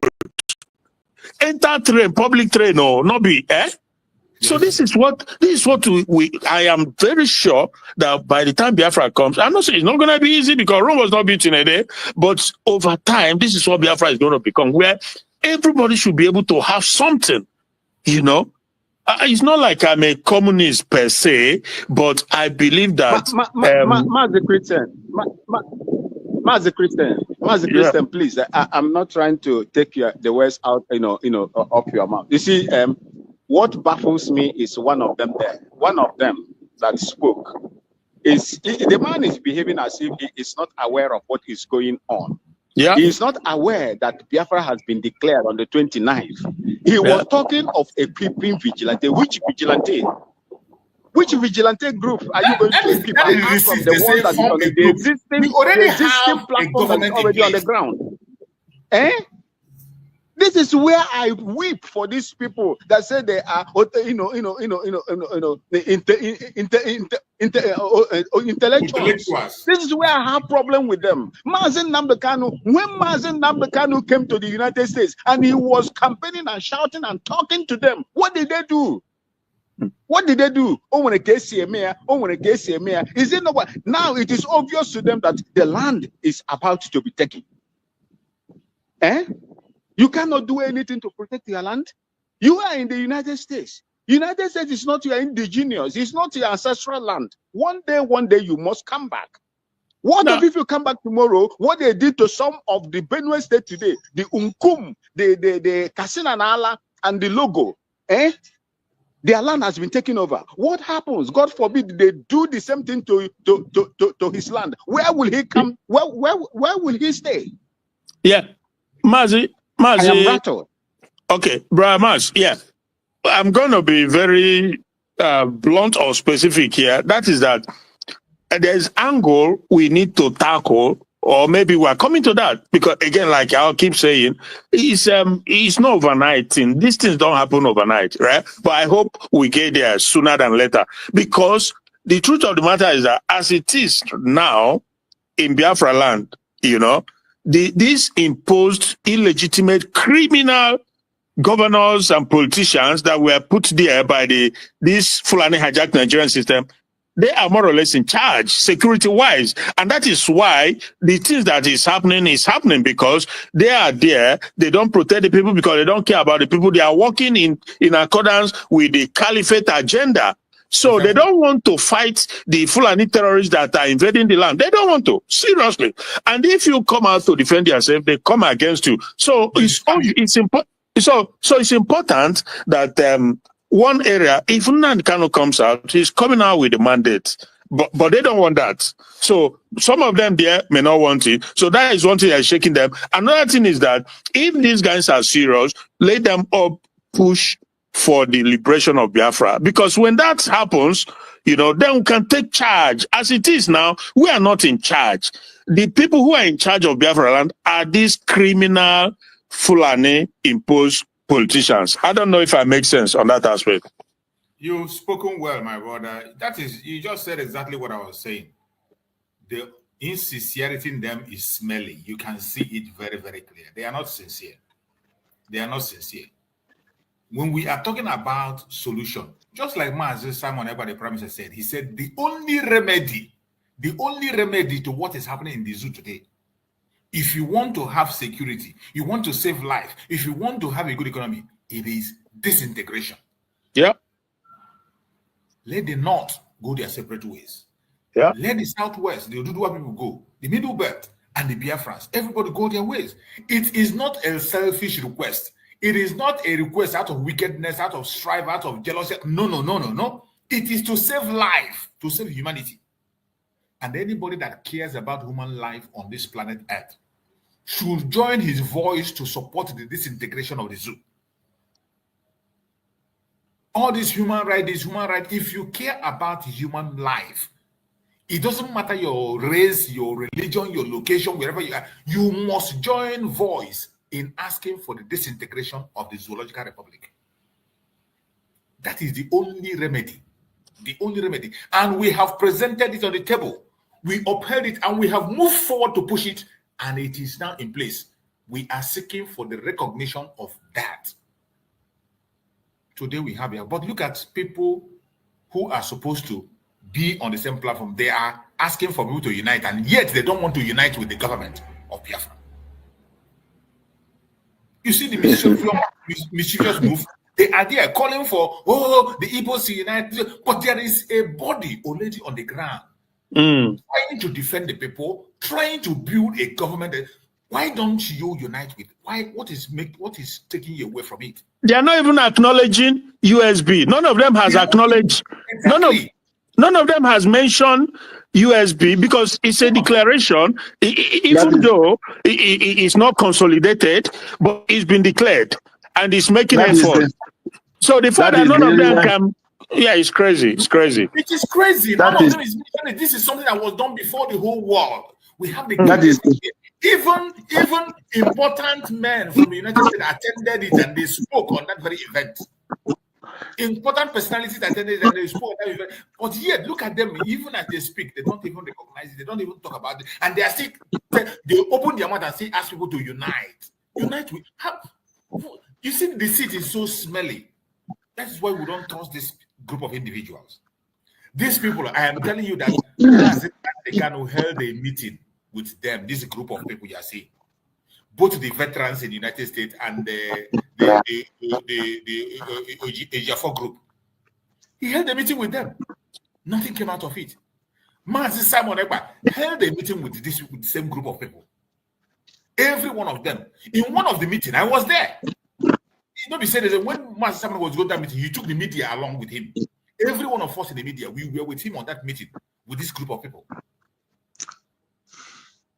And that's what they say. They are telling Mazi Simon to calm down, allow Peter Obi, let's see if Peter Obi can be able to let support your brother Peter Obi.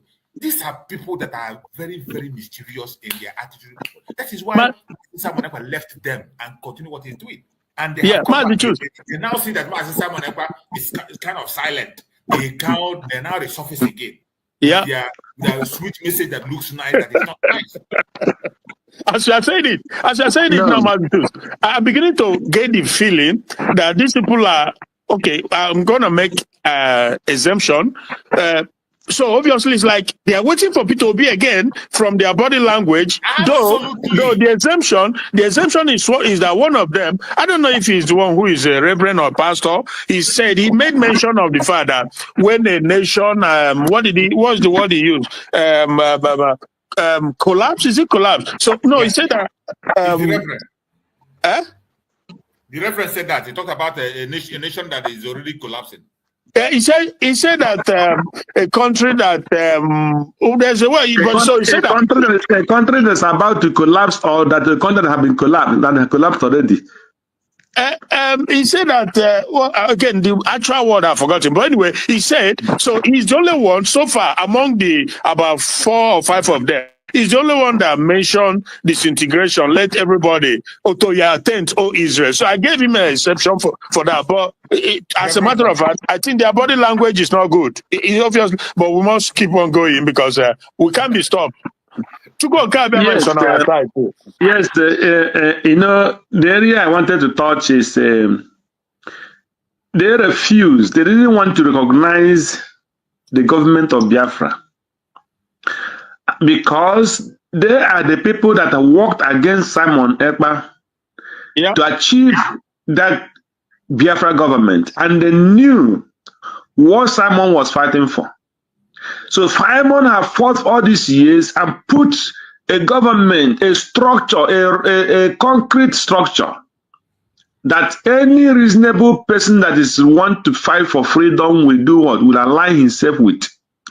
But because they are not real, because they want a kind of Nigeria will give them what they want, not what will save the common man, they don't want to recognize Biafra. What makes them, you are looking for disintegration as a priest. You said the only thing that can save Nigeria is disintegration. And you see your own people that have declared already self, and they are now fighting to be recognized all over the world. What makes you not to say, let the world recognize my people that have been declared freedom? Let the world recognize them.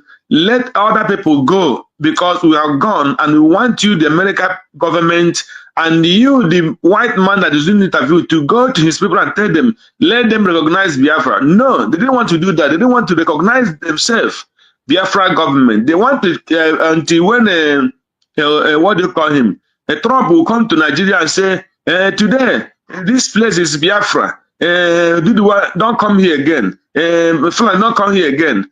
And then it is only this Trump will come and do it for them. Otherwise, they were moving with Peter Obi to go and get them one Nigeria where they will be get appointments. So all those things they do for me.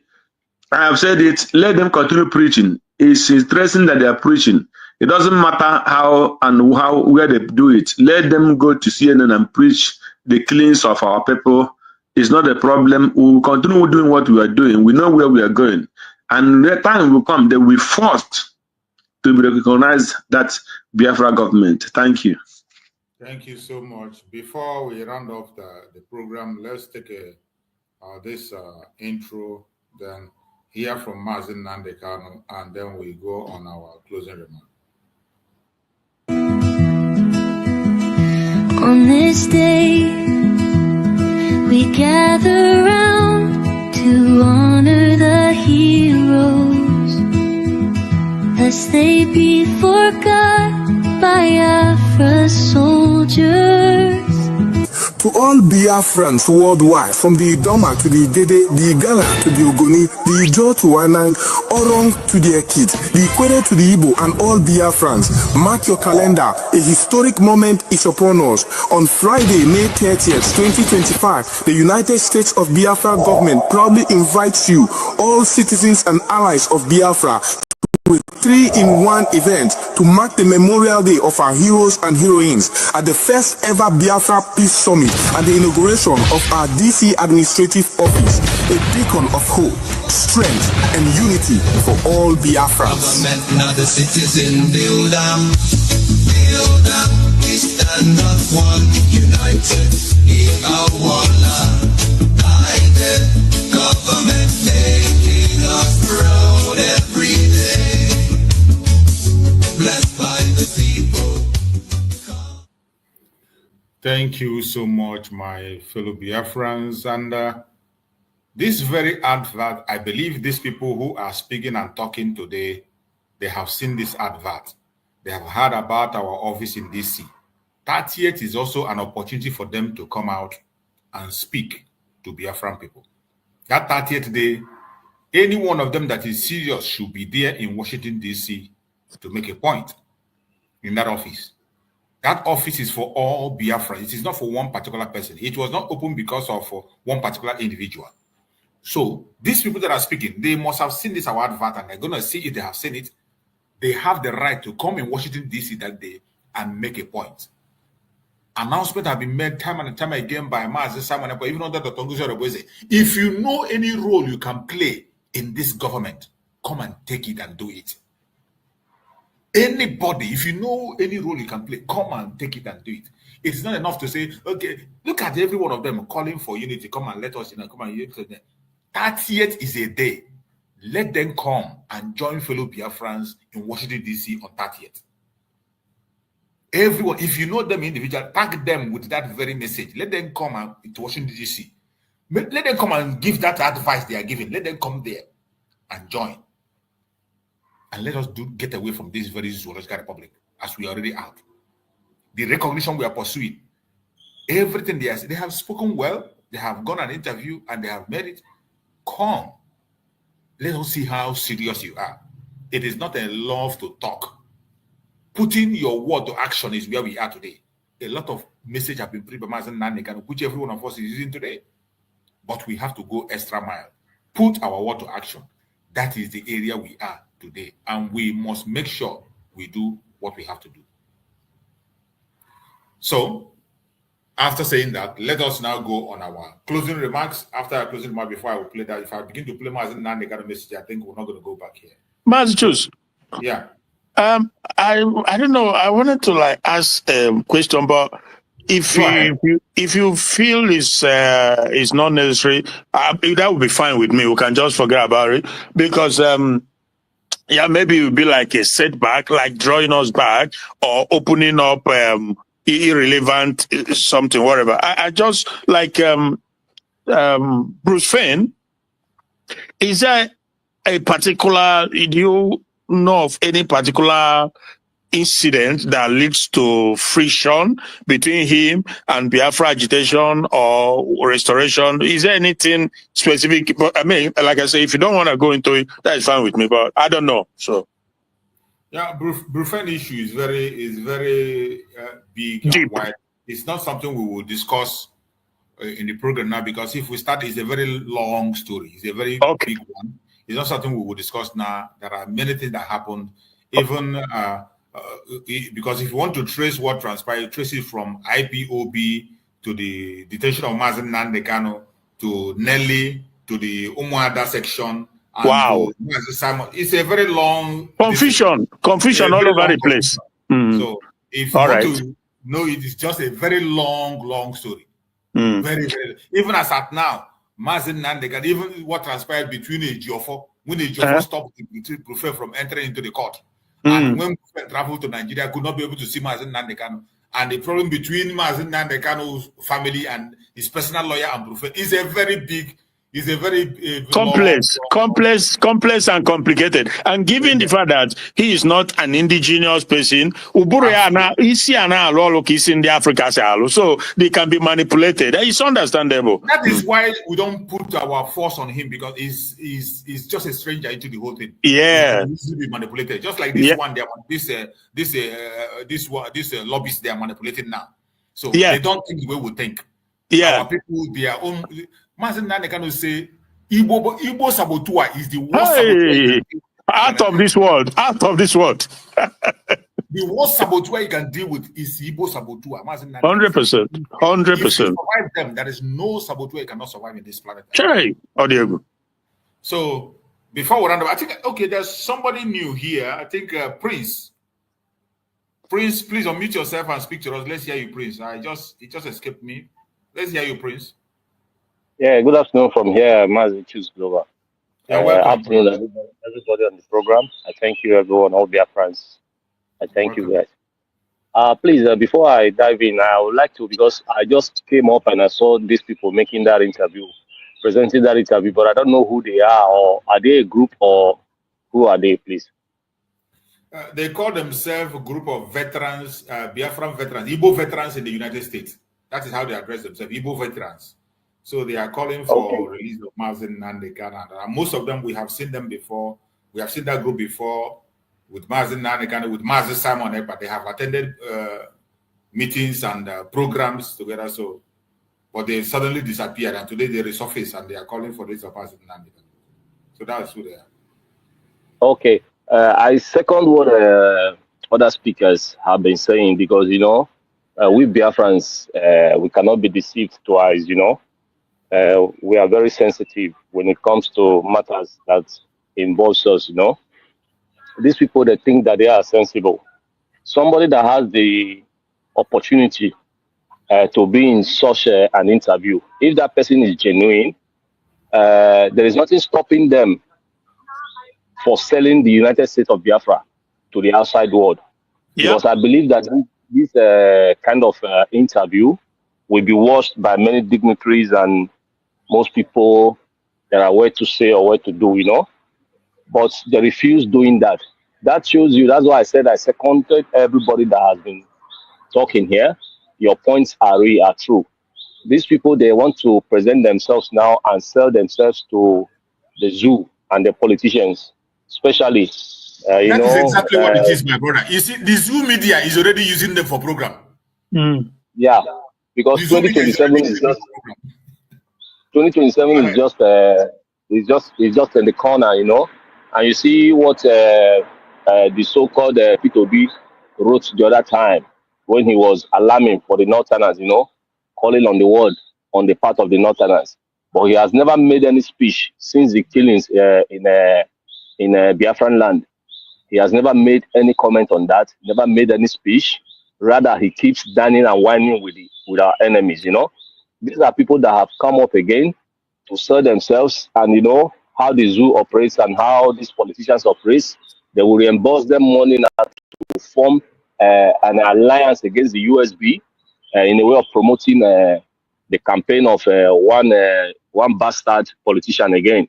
If not P2B, it could be someone else, because we don't know who is going to pump up tomorrow and say he's contesting for presidency under the Igbo tribe, you know, and they are trying to sell themselves so that they will be known by these politicians, and in that way, these are stomach infrastructure people. They don't believe in what we're doing, because if they believe in what we are doing, just like the announcement you just played now, they should have sold Biafra to the world and also notify the world that we are opening our first embassy in Washington, D.C. It is not a hard talk to pull. For them trying beating about around the bushes, you know, making all sort of comments. You had the guy from the white guy that they gave even Uobara. That is bastardizing our culture in the first place before us. You had the guy was saying that even if the United States government did not know what is happening, that they themselves know. If he knew, it means that the United States government knew 100% what is happening, transpiring in that country called Nigeria. The UK knows already, because they are the real orchestrators. They are the real masterminders. The French people knows. Even Finland knew. Any country that has a consulate or an embassy in that zoo, they knew very well what is happening in that zoo. Well, my point goes directly to what the words of our supreme leader, when he said that the issue of Biafra is just a global conspiracy, you know. They don't want Biafra to exist because they know, like he said, they told him outrightly in the World Congress, or when he went, when he said people were leaving, when he was given the podium to speak about Biafra, to present Biafra, people were leaving, and a man called him and told him that we had to do something on our own, and to make the world notice that there is a grand problem in that country.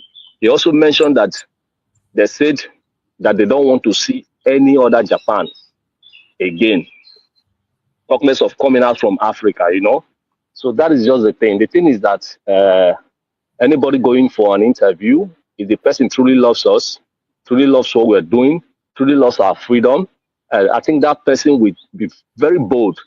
They are veterans. Nobody's going to kill them over there in the US. They are over there. They are not in the zoo. Nothing stops them from selling Biafra. And nothing stops them from mentioning that we are opening our embassy come May 30th. At least in that way, they are going to bring more ears and eyes to the event, where we will now be able to sell to the world about our nation and about what has been transpiring between us and the zoo, in case if they don't know. So that is my point. They know what they are doing. They are not with us, because if they are with us, it will not escape their lips, no matter what. Because before they came for that interview, they went through whatever they want to say. They've gone through it very well. And you can see that the United States of Biafra is not anywhere to be found in their script or whatever they delivered. So that is it. We're not going to trust them because, we have a lot of people that claims to be veteran and so on and so forth, but they don't love us. It just shows that it's a pity that a man of that age, most of them has children, but you can see that they don't even, they are not standing firm on who they are, telling you that they've not accepted themselves as Biafrans. They want to reunite themselves the way they believe that the zoo will work, and it will never work. Thank God that Biafra has been redeclared. We're going to push and pull that mountain down. That is what I believe. Thank you, everybody. Thank you so much, my brother. I appreciate you for that wonderful contribution. You have spoken well. Thank you so much, and Biafrans, I appreciate you. We will continue to fight on until it is done. Let us get this few message from Nnamdi Kanu, and then we'll round it up. Mazichu, sorry. I will see you tomorrow, okay, by the grace of God. You're leaving? Yes. Okay. Give us your closing remark then. Say goodbye to us. Okay. Yes. Every Biafran, keep on pushing. We are getting there, greatly getting there. Don't give up. Mazichus, I want to thank you for your resilience. Let us continue in this spirit and pray for Nnamdi Kanu, Simon Ekpa, and Dr. Ngozi Arabeze. Keep on doubling the effort on this coming May rendezvous, embassy opening. Invite, reach out. People at the corridor of power, those who, the movers and shakers, reach out to the, well, I don't know, like the woman whom they said, I don't have independent confirmation on that he was representing Nnamdi Kanu. People like that, if there's any way people like this can be reached out to, you never know. What is worse is not to try. At least if you try, then you feel like you are exonerated because you've tried your best. So that is just my short advice to Ngozi Arabeze and everybody in the cabinet. So let's just, fingers crossed, we'll be there. God knows. Thank you so much, my brother. I'll see you tomorrow by grace of God. Bye, everybody. Yeah. Thank you so much, my brother. We appreciate you. Thank you so much. Let's hear this short message from Nnamdi Kanu, and we round it up. That is why they're paying Facebook billions upon billions of US dollars to stop this truth from coming out. Did Ojukwu cause any war? Gowon is alive, go and ask him. Did Ojukwu cause any war? Ojukwu went and negotiated restructuring with you in Aburi. You came back, Britain told you not to agree because Britain realized that all the component units of Britain knows that if you go back to regionalism, you will have economic growth. The country will do very well. But Britain doesn't want it. That was why they even instigated the Nzogwu coup, so-called Nzogwu coup, saying they will bring Awolowo to become the head of state. They knew what was going to happen. They wanted to truncate the economic miracle of Dr. Michael. But what I'm telling you are fast. Go and investigate for yourself. In the East, you had the fastest growing economy in the whole world, over 40% every year. In the West, Awolowo was performing his own miracle as well. Even in the North, Ahmadu Bello and Tafawa Balewa were doing very well. You had all those massive industries in the North. You even had Alamajiris that were employed in the North, meaningfully employed, gainfully employed. They were all doing very well. Britain said, no, for us to control these people, we need to impoverish them. Let us introduce this war. There was a coup by Nzogu. And after that, there was the massacre of, as usual, massacre of our people in the north. Ojukwu said, I have to secure my land and my people. They said, no, let's go to Aburi to discuss it. Ojukwu went to Aburi and agreed, restructuring. That's something now you're asking for, to tell you how foolish Nigerians are. They're very foolish. That same nonsense you're asking for now was discussed many years ago. Ojukwu sat down in Aburi with Gowon and decided that regionalism was the best way forward, restructuring, going back to who you were, 1963 Constitution, 1960-1963 Constitution.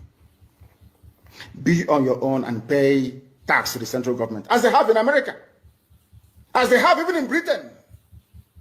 Britain, you have Scotland that is almost independent, Wales, the same thing, everybody is free, but Britain doesn't want the same thing they're enjoying to happen in Nigeria. Why? Ask yourself that question. Anybody telling you about one Nigeria is your enemy. I'll prove it to you now. Ojukwu negotiated devolution, regionalism. The North will be on their own, the West on their own, even Midwest on their own, and then the East on their own. It's the same one Nigeria. On their way to the airport, before they boarded the aircraft, a call came from Lagos, from the British High Commissioner in Lagos, to Gowon, telling Gowon not to agree, after having signed the agreement. That same Gowon you're looking at today, God kept me alive so that he can witness the destruction he will bring upon that very zoo called Nigeria. Gowon said no. Do you know all the journalists in Nigeria, none of them have ever gone to Gowon to ask him, why did he say no to Aburi? Aburi was restructuring. None of those agitating for restructuring right now has ever gone to Gowon or gone to Nigeria to say, but Ojukwu negotiated restructuring. What happened? They came back and they said no. Ojukwu said, okay, so you want to continue to kill my people all over the place? No. Because of that, I'll declare Biafra. Today, they have brainwashed all of you with the perverse notion and thinking that somehow Ojukwu is responsible.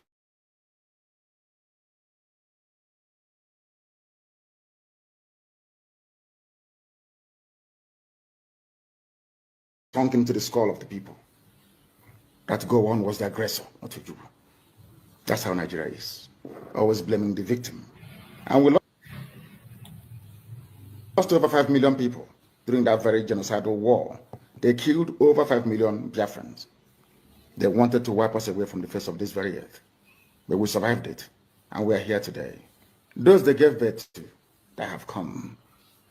And this time with a wrath that you cannot even begin to imagine. You have heard our supreme leader, Nnamdi Kanu. His word is as fresh and as strong as ever. Today, being Monday, Biafrans are sitting at home, demanding his unconditional release, and also the unconditional release of every Biafran political prisoner. It's a special day, and Biafrans are holding on to it. We've been doing it now 4 years and stay counting. And we will continue to hold on to the sit at home until Biafra regains its freedom. I appreciate everyone that has been part of this program. And now, as we are rounding up the program, my beloved brother Greg, give us your closing remark in 1 minute. Thank you, Mazitus, and thank you, Biafrans, who have been listening, both the ones on the comments section. I thank you for today's program. Yes, my last message today is to call on those people, likewise, those who are sitting on the bench. This time around, Biafra doesn't have any person to sit on the bench. Everybody is an attacker. Everybody have to be an attacker. Whether you attack by pretending, whether you attack by being real, whether you attack by trying to be famous, what we want here now is to attack because we want to attack and score gold. So those people who call themselves the Igbo Congress and the veteran or whatever, you have not started. You have to get up and do the needful. It is time for you to go to White House and tell them to recognize Biafra, not disintegrate Nigeria. It is not the A that will disintegrate Nigeria. It is somebody who will fight to make sure that Nigeria is disintegrate. That is one thing they must know. So if you are a veteran from Igbo extract in America, you have a very big job. And if you are sitting on the side, criticizing because you're not on the head, attacking Simon Ekpa and Nnamdi Kanu, and when they're in the prison, you will be coming out to pretend as if you are not happy. We want you to step up and move more forward. We want Biafra to come out from your mouth. Let the United States of Biafra come out from your mouth, recognize this government so that the international community will recognize it. If you did not recognize your home, if you did not recognize your children, if you did not recognize your wife, your children, your husband, if you did not recognize your brothers and sisters, if you did not recognize your land, no foreigner will come and do it for you until you recognize yourself and call your name where you belong to. Just like the commander general said, thank God the Biafra have given a name.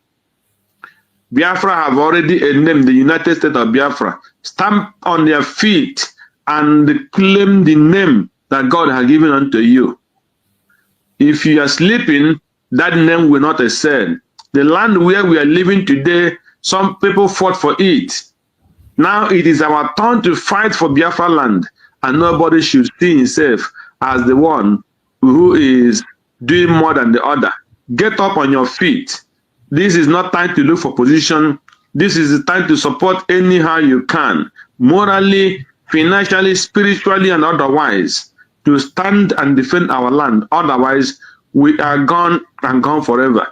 Because if Tinubu is real, Tinubu would have started from his election in Lagos to say, I want justice. All those people that kill people in Lagos, I wanted to bring them to justice. If Tinubu is real, he knows where to start. But because he's a Muslim, Shetima is a Muslim, and the government is the one sponsoring these terrorists, they are using glare tactics to achieve their aim.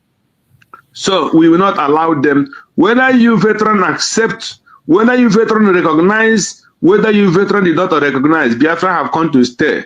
We only calling you because also on the one also, and then whatever. Stand on your feet and claim what belongs to you. If you not claim it, even if you get it, you will be a foreigner, as an American will be a foreigner, and the Japan will be a foreigner in your own land. That is my message to you people. Biafrans, happy Easter again, and we pray for our leaders, Simon Ekpa, Nnamdi Kanu, and the person on the seat in the present time for God's strength. Thank you, my Jews, and God bless Biafrans. Thank you so much, my brother. I appreciate you. My brother Maxwell, give us your closing remark in 1 minute. Thank you so much, Mazi Chooks, and glory be to God that I was able to join you despite the connection problem that I'm having here in Ghana today. I don't know the reason. I would like to, thank God for our people that are showing civil disobedience against the, the intimidations and the ordeals that Mazi Nnamdi Kanu is going through. Simon Ekpa, I congratulate each and every one of you. It is not easy, we know, but we must do what we have to do in order to get our land, our ancestral land, off from this, hegemony called Nigeria.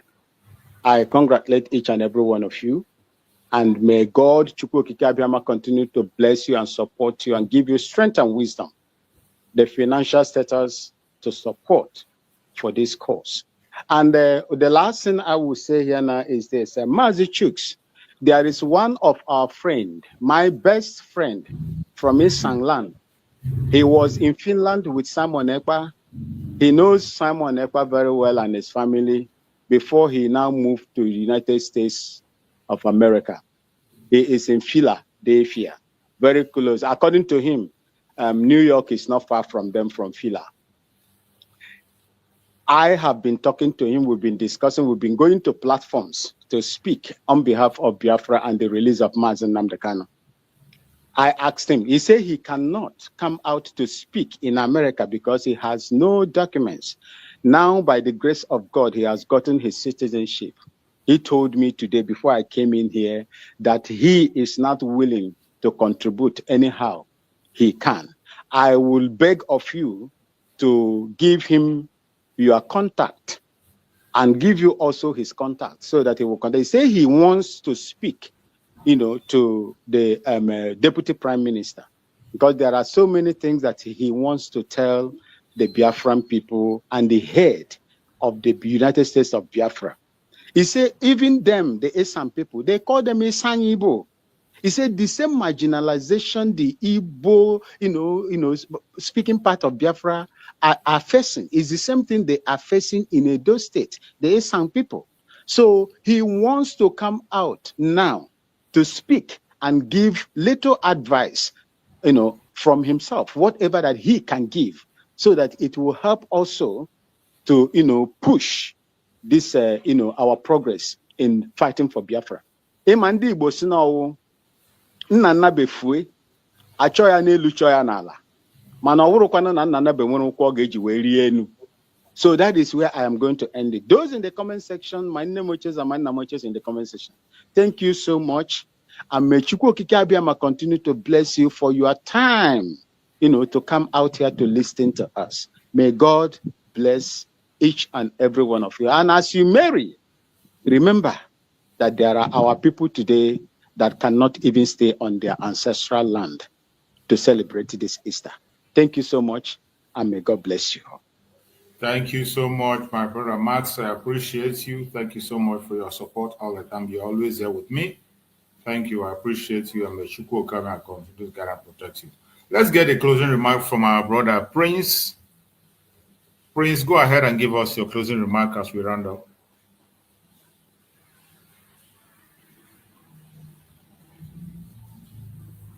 Are you there, Prince? Unmute yourself, Prince. Okay, if Prince is not there, let's go to my brother. Okay, Prince, go ahead. Thank you.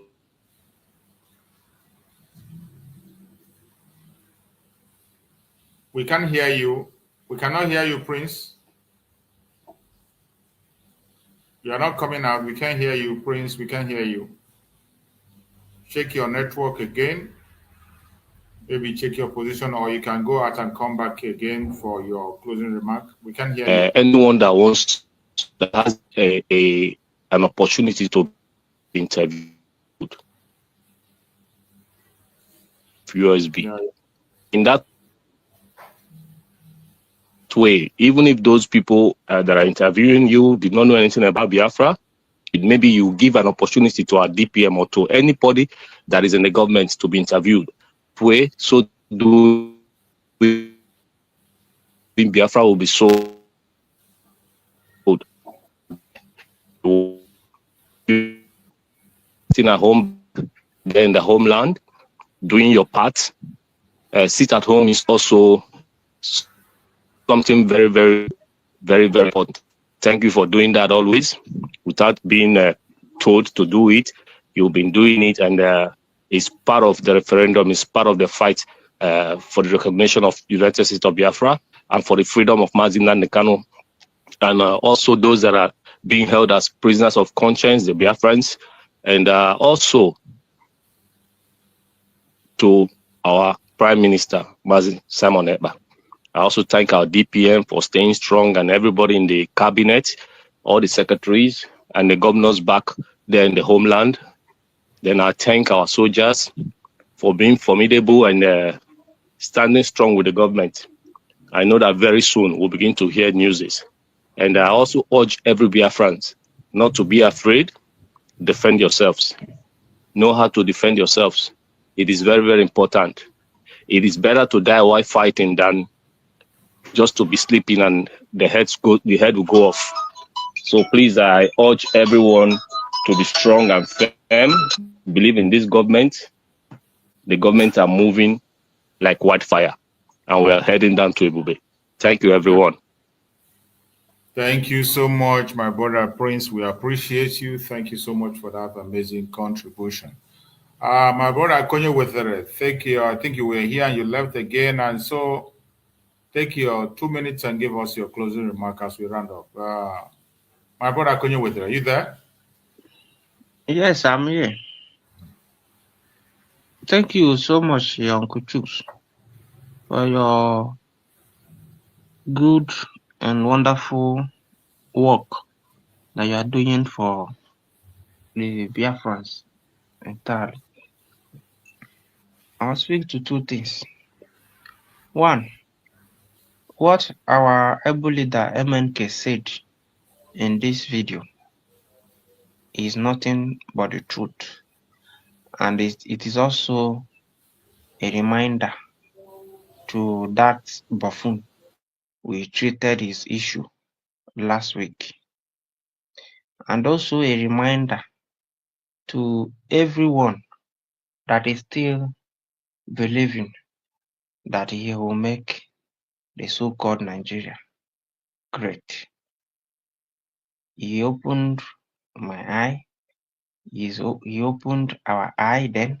He's still opening our eye now to know the brain behind the weaponization of poverty in Nigeria, the marginalization of the Igbos, the organized crime scene called Nigeria.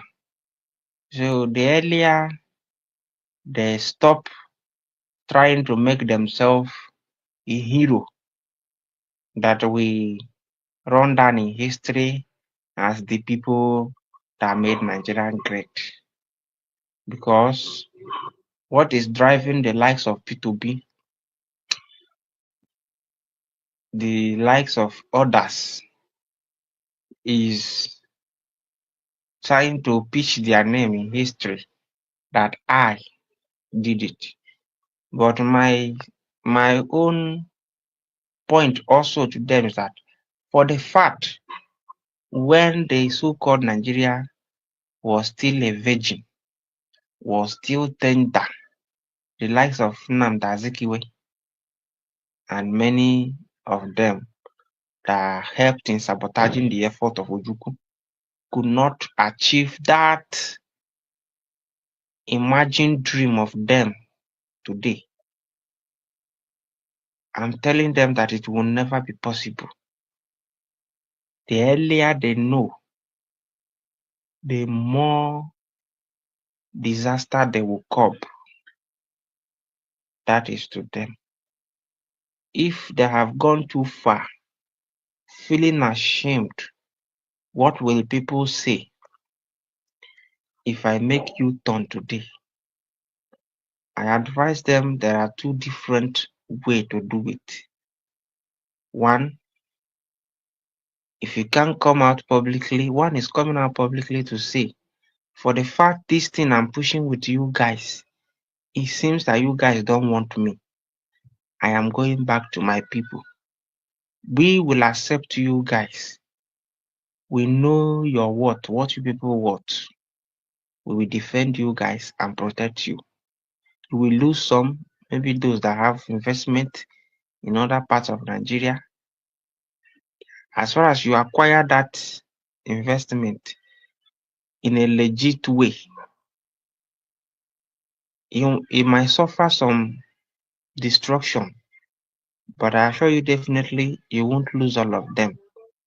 But you will stand to gain more in and with your people. Or you play the smart, you stop pushing for how to make your Nigeria great, and as well stop demoralizing your people. You might set an umpire that will be supporting your people in a clean way, or if you are scared that they might indict you, stop going against your own. Be mute, just as you are mute today about what is happening to us. Just be mute about what is happening in Nigeria. Be mute about what is happening to us. If you can sustain it for like a year or two, they will be worried, asking, where did you believe again? You will say you believe in justice. That's my little advice to them. The philosophy they are carrying in their mind, that in them they will twist and change the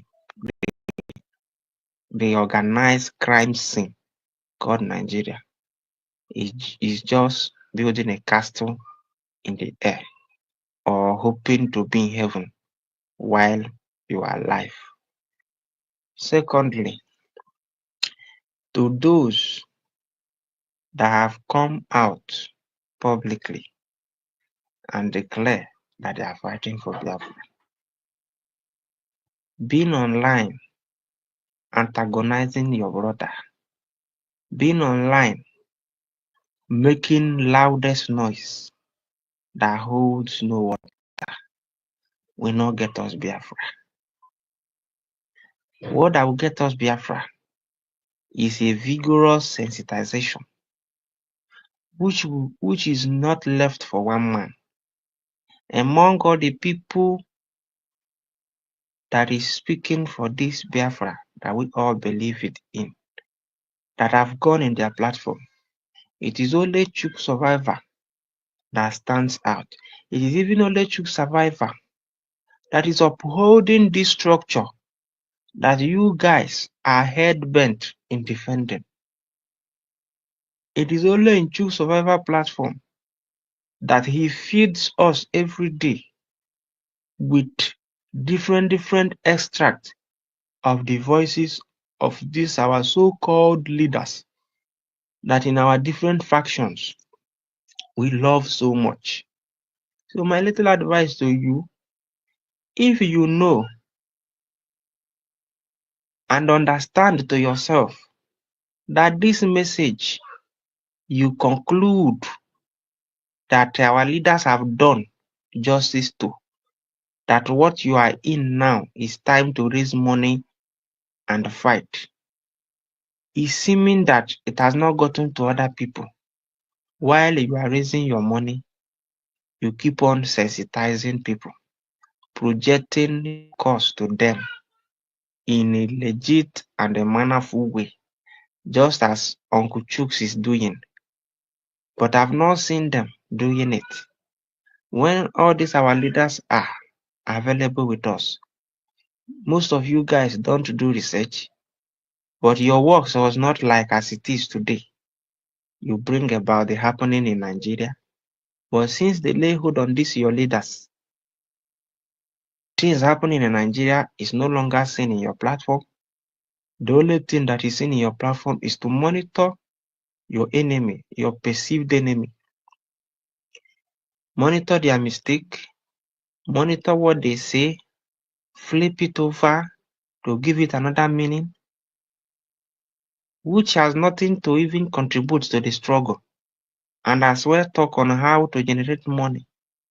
Since you've been generating money, has the money developed leg to do anything? Why can't you ask yourself question?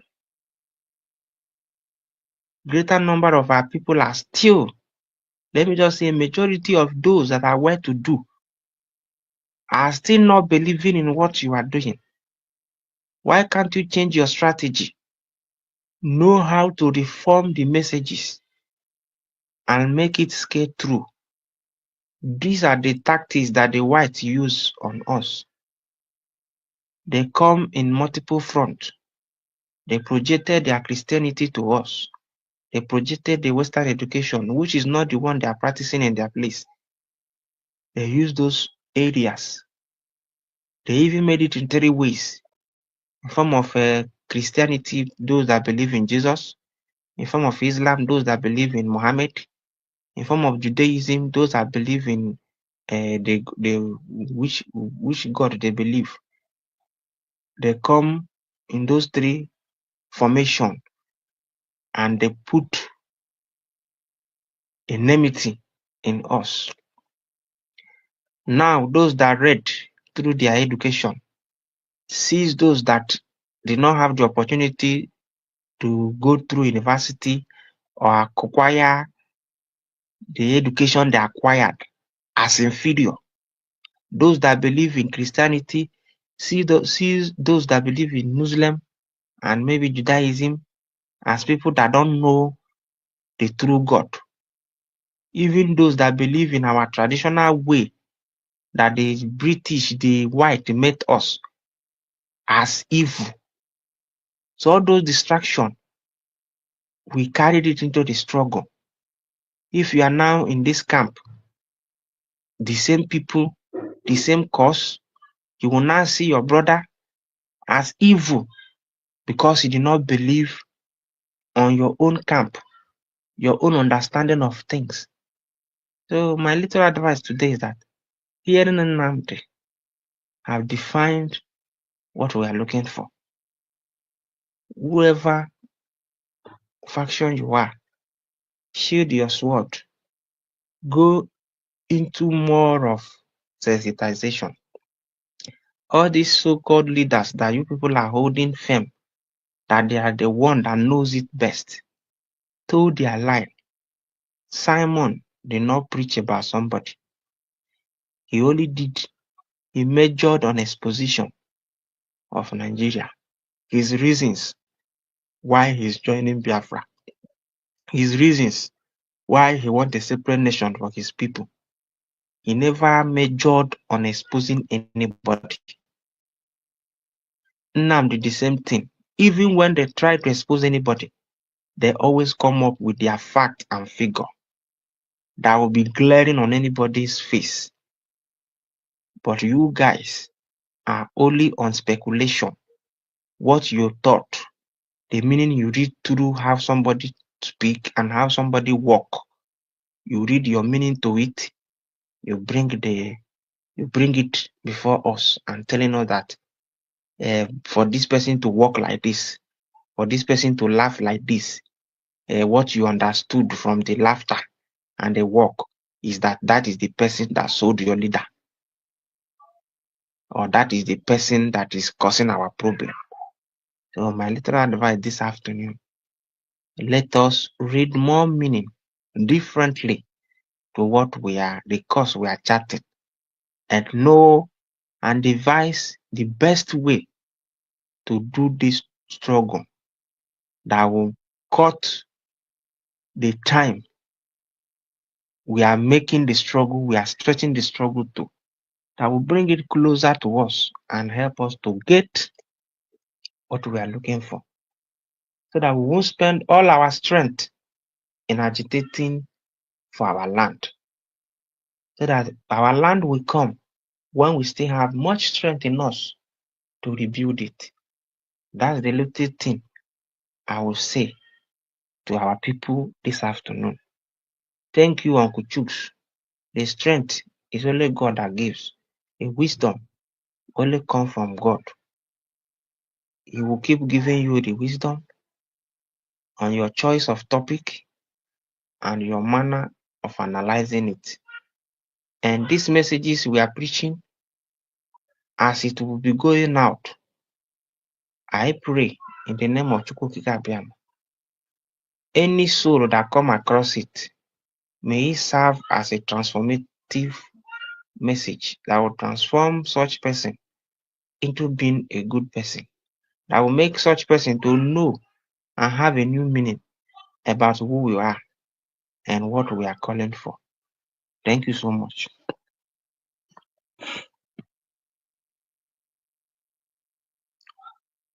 You mute yourself, oh. Okay, thank you so much, my brother. I appreciate you for that wonderful contribution. Thank you so much. And every Biafran that have been part of this program from beginning to the end. You can see the video I'm playing.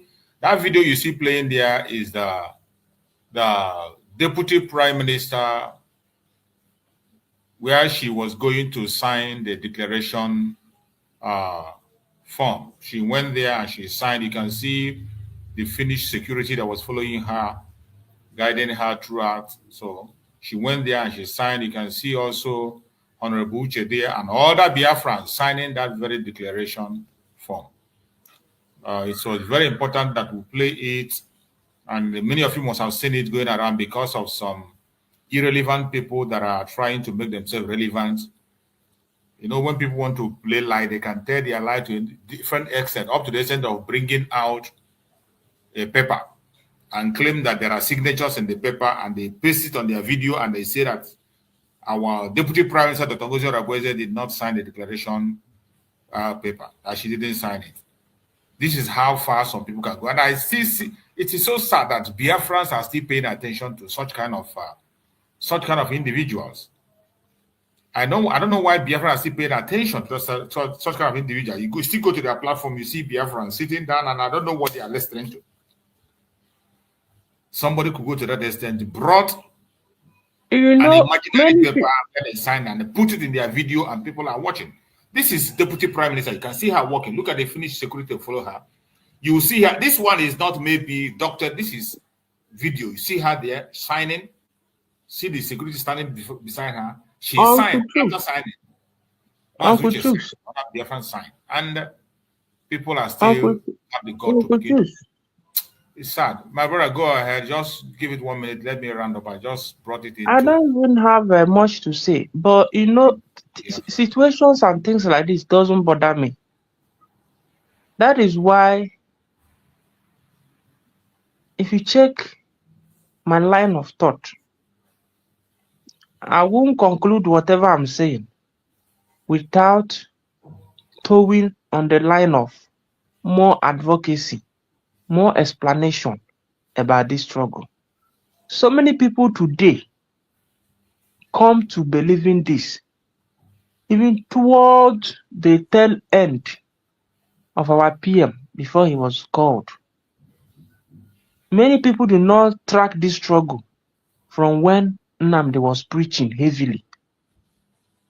So they don't know. And the work is upon us all, that whenever you are explaining to your convert, the person that maybe, because many people join the struggle as a result of they saw you just as you are preaching, they now fell in love with what you are saying. Now it is upon you to be consistent. It is only those that know this struggle from beginning, when it gained this momentum, that stretch up until this moment, to know the truth. Those that just come in the middle of the day, or those that never believed in Nnamdi, but the disaster that is happening in Nigeria today made them to say it's like this Biafra of 18 is the solution. No. So when they now come and meet you, if you are not consistent, they will be following you like that. Look at Nwanyi Socha. I saw her at the inception of that video. Look at what she preached, that the signing of the declaration, collecting of lead declaration signature was given to her to control. So did the COS now host another declaration? What you saw there, that video you saw, does it look like she's in control of it? So anybody that since when he deviated the PAM, I cut her off. And that is how many other people that knows the in-depth happenings in this struggle did. If everybody abandoned her channel, of which they have come to complain, Sia have complained that he lost follower, but that does not mean anything to him. They are now getting new followers from maybe people that like gossiping story or the enemy of the struggle. They have come, they are commenting. What is the parameter they use in checking who that is for the struggle? Because they like popularity. The people that are calling Adana are the people that she called Umocho when she was with the government. But they are the beloved one now. So that is the confusion in this struggle. And that confusion is embedded with our way of thinking. Up to today, there are so many people that still believe that Biafra must be actualized by Nnamdi. That any other person other than Nnamdi is a sabo. Likewise, people also that believe that Biafra must be actualized by Simon. That any other person outside Simon is a sabo. Even up to Nnamdi. That Nnamdi doesn't know how to do it. Forgetting that the struggle is a work in collection of effort. That it is transient. If you do your part, you go away, another person will continue. And that has been the system that is operational in Africa and Nigeria. This Tinubu you see today that is destroying their so-believed Nigeria with a reform that his followers are projecting that is the best. If we did not get our land before 2027, and it happens that the election is conducted in Nigeria, and another president failed, you see that Calabar super highway, all this rubbish reform that he has put up, that is decimating everybody, the person will abandon it and tell you that it is corrupt and start initiating his own. The people that fought Goodluck Jonathan, how coward he is because of fuel subsidy, everything. They are the one today massaging the removal of subsidy from Tinubu. It has been something that over time have conditioned our mind.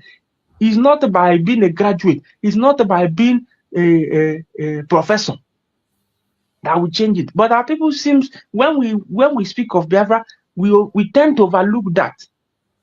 Not knowing that over time, this thing has embedded in us.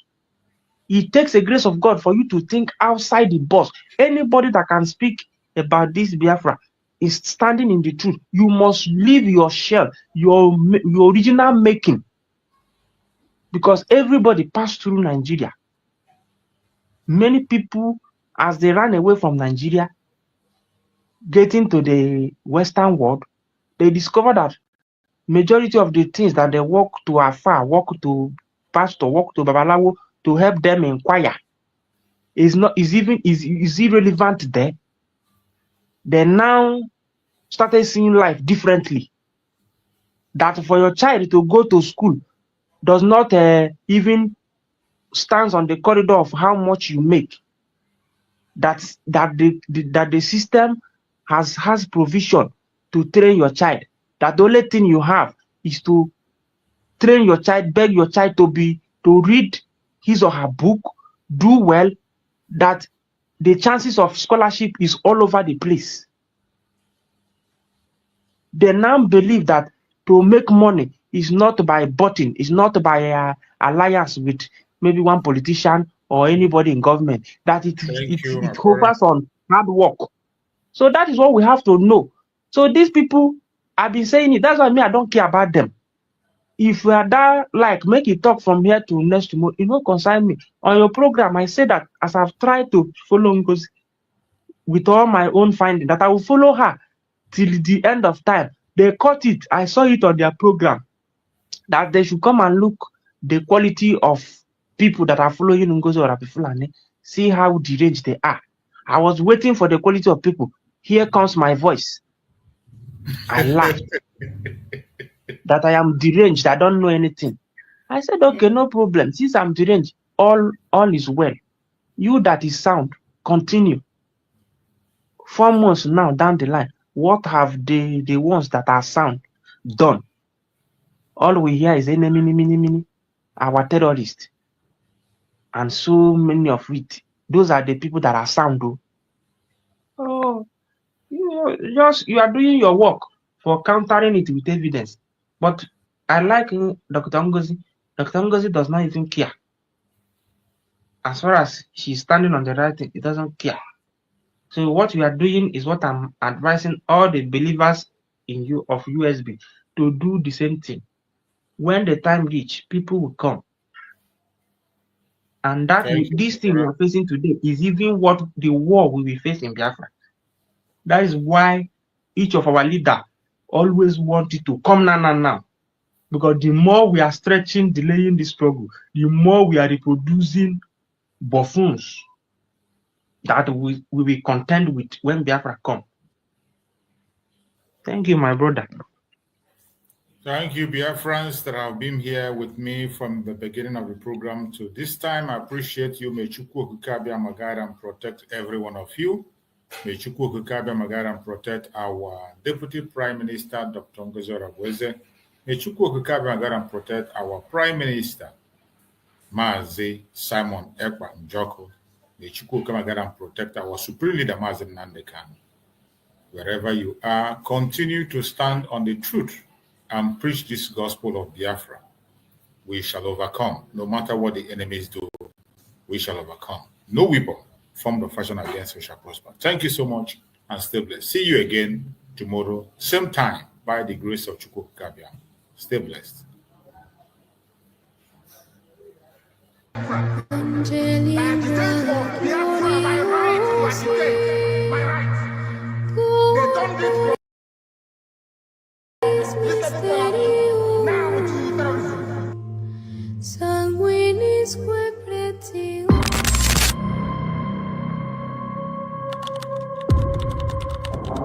Breaking news reaching us now. The leader of the indigenous people of Biafra, IPOB, Nnamdi Kanu, has been arrested, extradited to Nigeria, and is right now being arraigned at the Federal High Court in Abuja.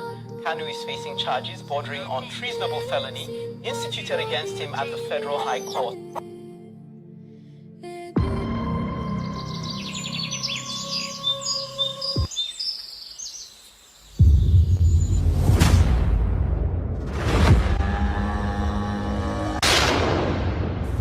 It was an unjust war.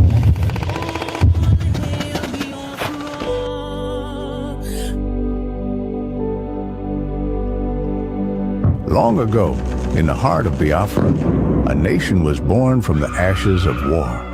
A war that scarred the land and its people, yet it never killed the spirit of freedom. The war aim of Biafra is purely to prevent ourselves being slaughtered, nothing more.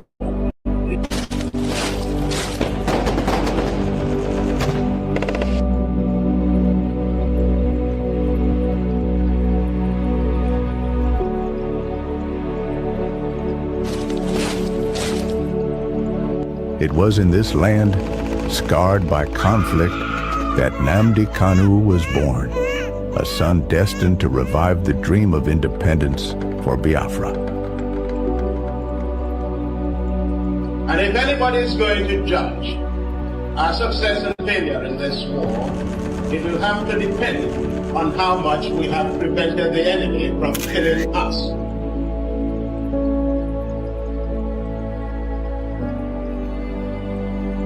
Raised with the echoes of his ancestors' struggles, Kanu understood that the wounds of war ran deep in the hearts of his people. The scars from the Biafran War, which ravaged the land and cost countless lives, had never healed. The dream of an independent Biafra, broken but not forgotten, lived on in the hearts of those who survived. It was these voices, these memories, that called him to action.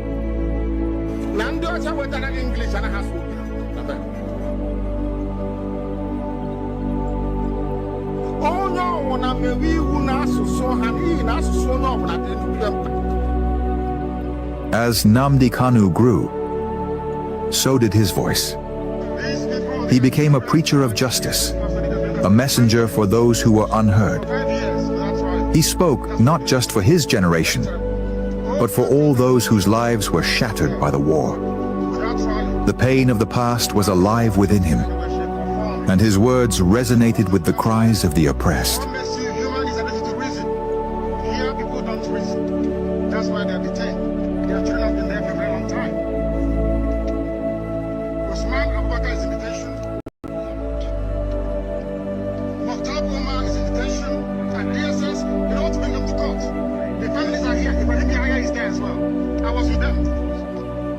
Somewhere is also there. Belief is also there. But as Kanu's message spread, so did the fear of the establishment. His calls for self-determination grew louder, shaking the very foundations of the government. They feared the revival of a Biafran spirit, one that could awaken the wounds of the past and ignite a new conflict. And so, they moved against him.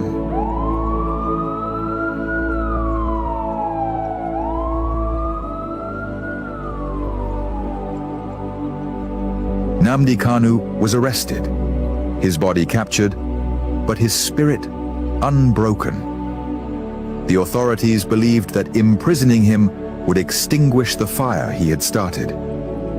But they failed to understand the depths of his cause. The pain of the war, the bloodshed of the past, was not something easily forgotten. It was a flame that could never be fully extinguished. His arrest became a symbol of the struggle that began in the blood-soaked fields of the Biafran War. The demand for freedom was still alive. The fight for justice continued, not just for Nnamdi Kanu, but for all the lives lost, for all the children born into a world of scars.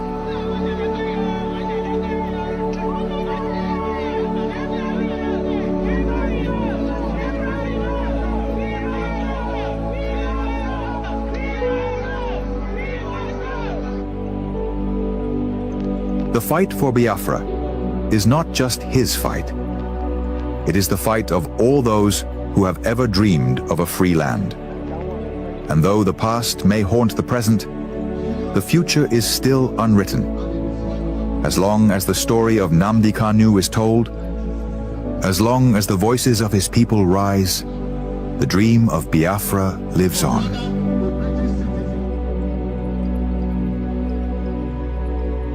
Arrested, again, again, again, again, again, again, again, and yet again.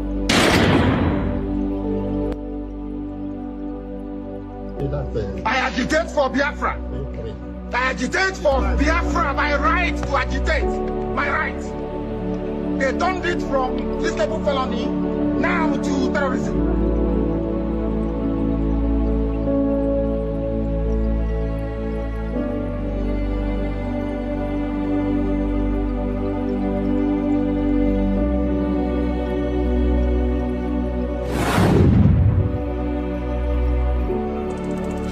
This is Nnamdi Kanu speaking. Biafra land, listen. They thought they could silence me, but they didn't just cage me. They caged your spirit. They made you forget that our land still bleeds, that our people still suffer, that nothing has changed. 5 years in chains. But what about you? Are you not free? Or have they bound your voice with fear? The struggle was never about me, it was about you, your children, your land, your future. So I ask you, where is the fire that once burned in your heart? Where is the voice that once roared for freedom? Wake up! Rise again. Speak. Act. Remember who you are. This is Nnamdi Kanu.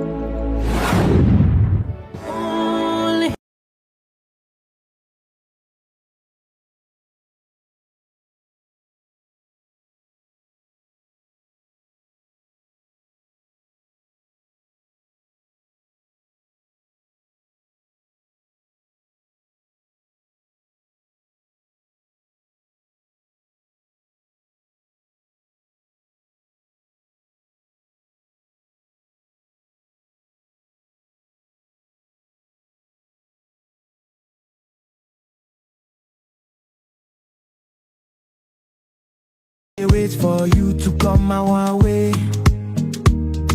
Simon Ekpa, you dey fight like lion, keeping Biafra safe from Zion. Oh, Mama Biafra, your children they cry. Finland free our prime minister. We no go lie. Our enemy they try to annihilate. Free am now before it's too late. Freedom no be small something. Now waiting we dey demand without fronting. Biafra land we want them strong. We Simon Dekpa we go march along. From the east to the west we dey shout. Mama Biafra, yeah, I'll call no doubt. Enemies close, but we stand up tall. Together we rise, we no go follow.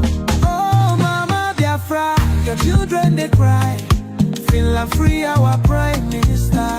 We no go lie. Our enemy they try to annihilate. Free am now before it's too late. In unity we go dey strive. Fight for freedom, we go alive. With courage and strength we dey fight. Mama Biafra, our guiding light.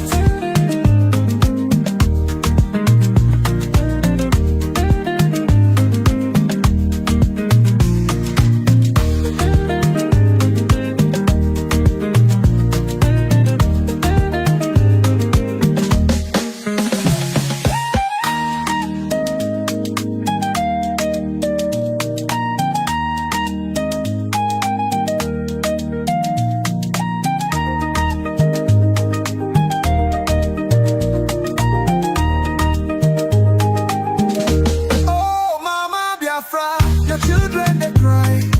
Finland free our prime minister. We no go lie. Our enemy they try to annihilate. Free am now before it's too late. Freedom no be small something. Now waiting we dey demand without fronting. Biafra land we want them strong. With Simon Ekpa we go march along. From the east to the west we dey shout. Mama Biafra, yeah, oh, I call no doubt. Enemies close but we stand tall. Together we rise, we know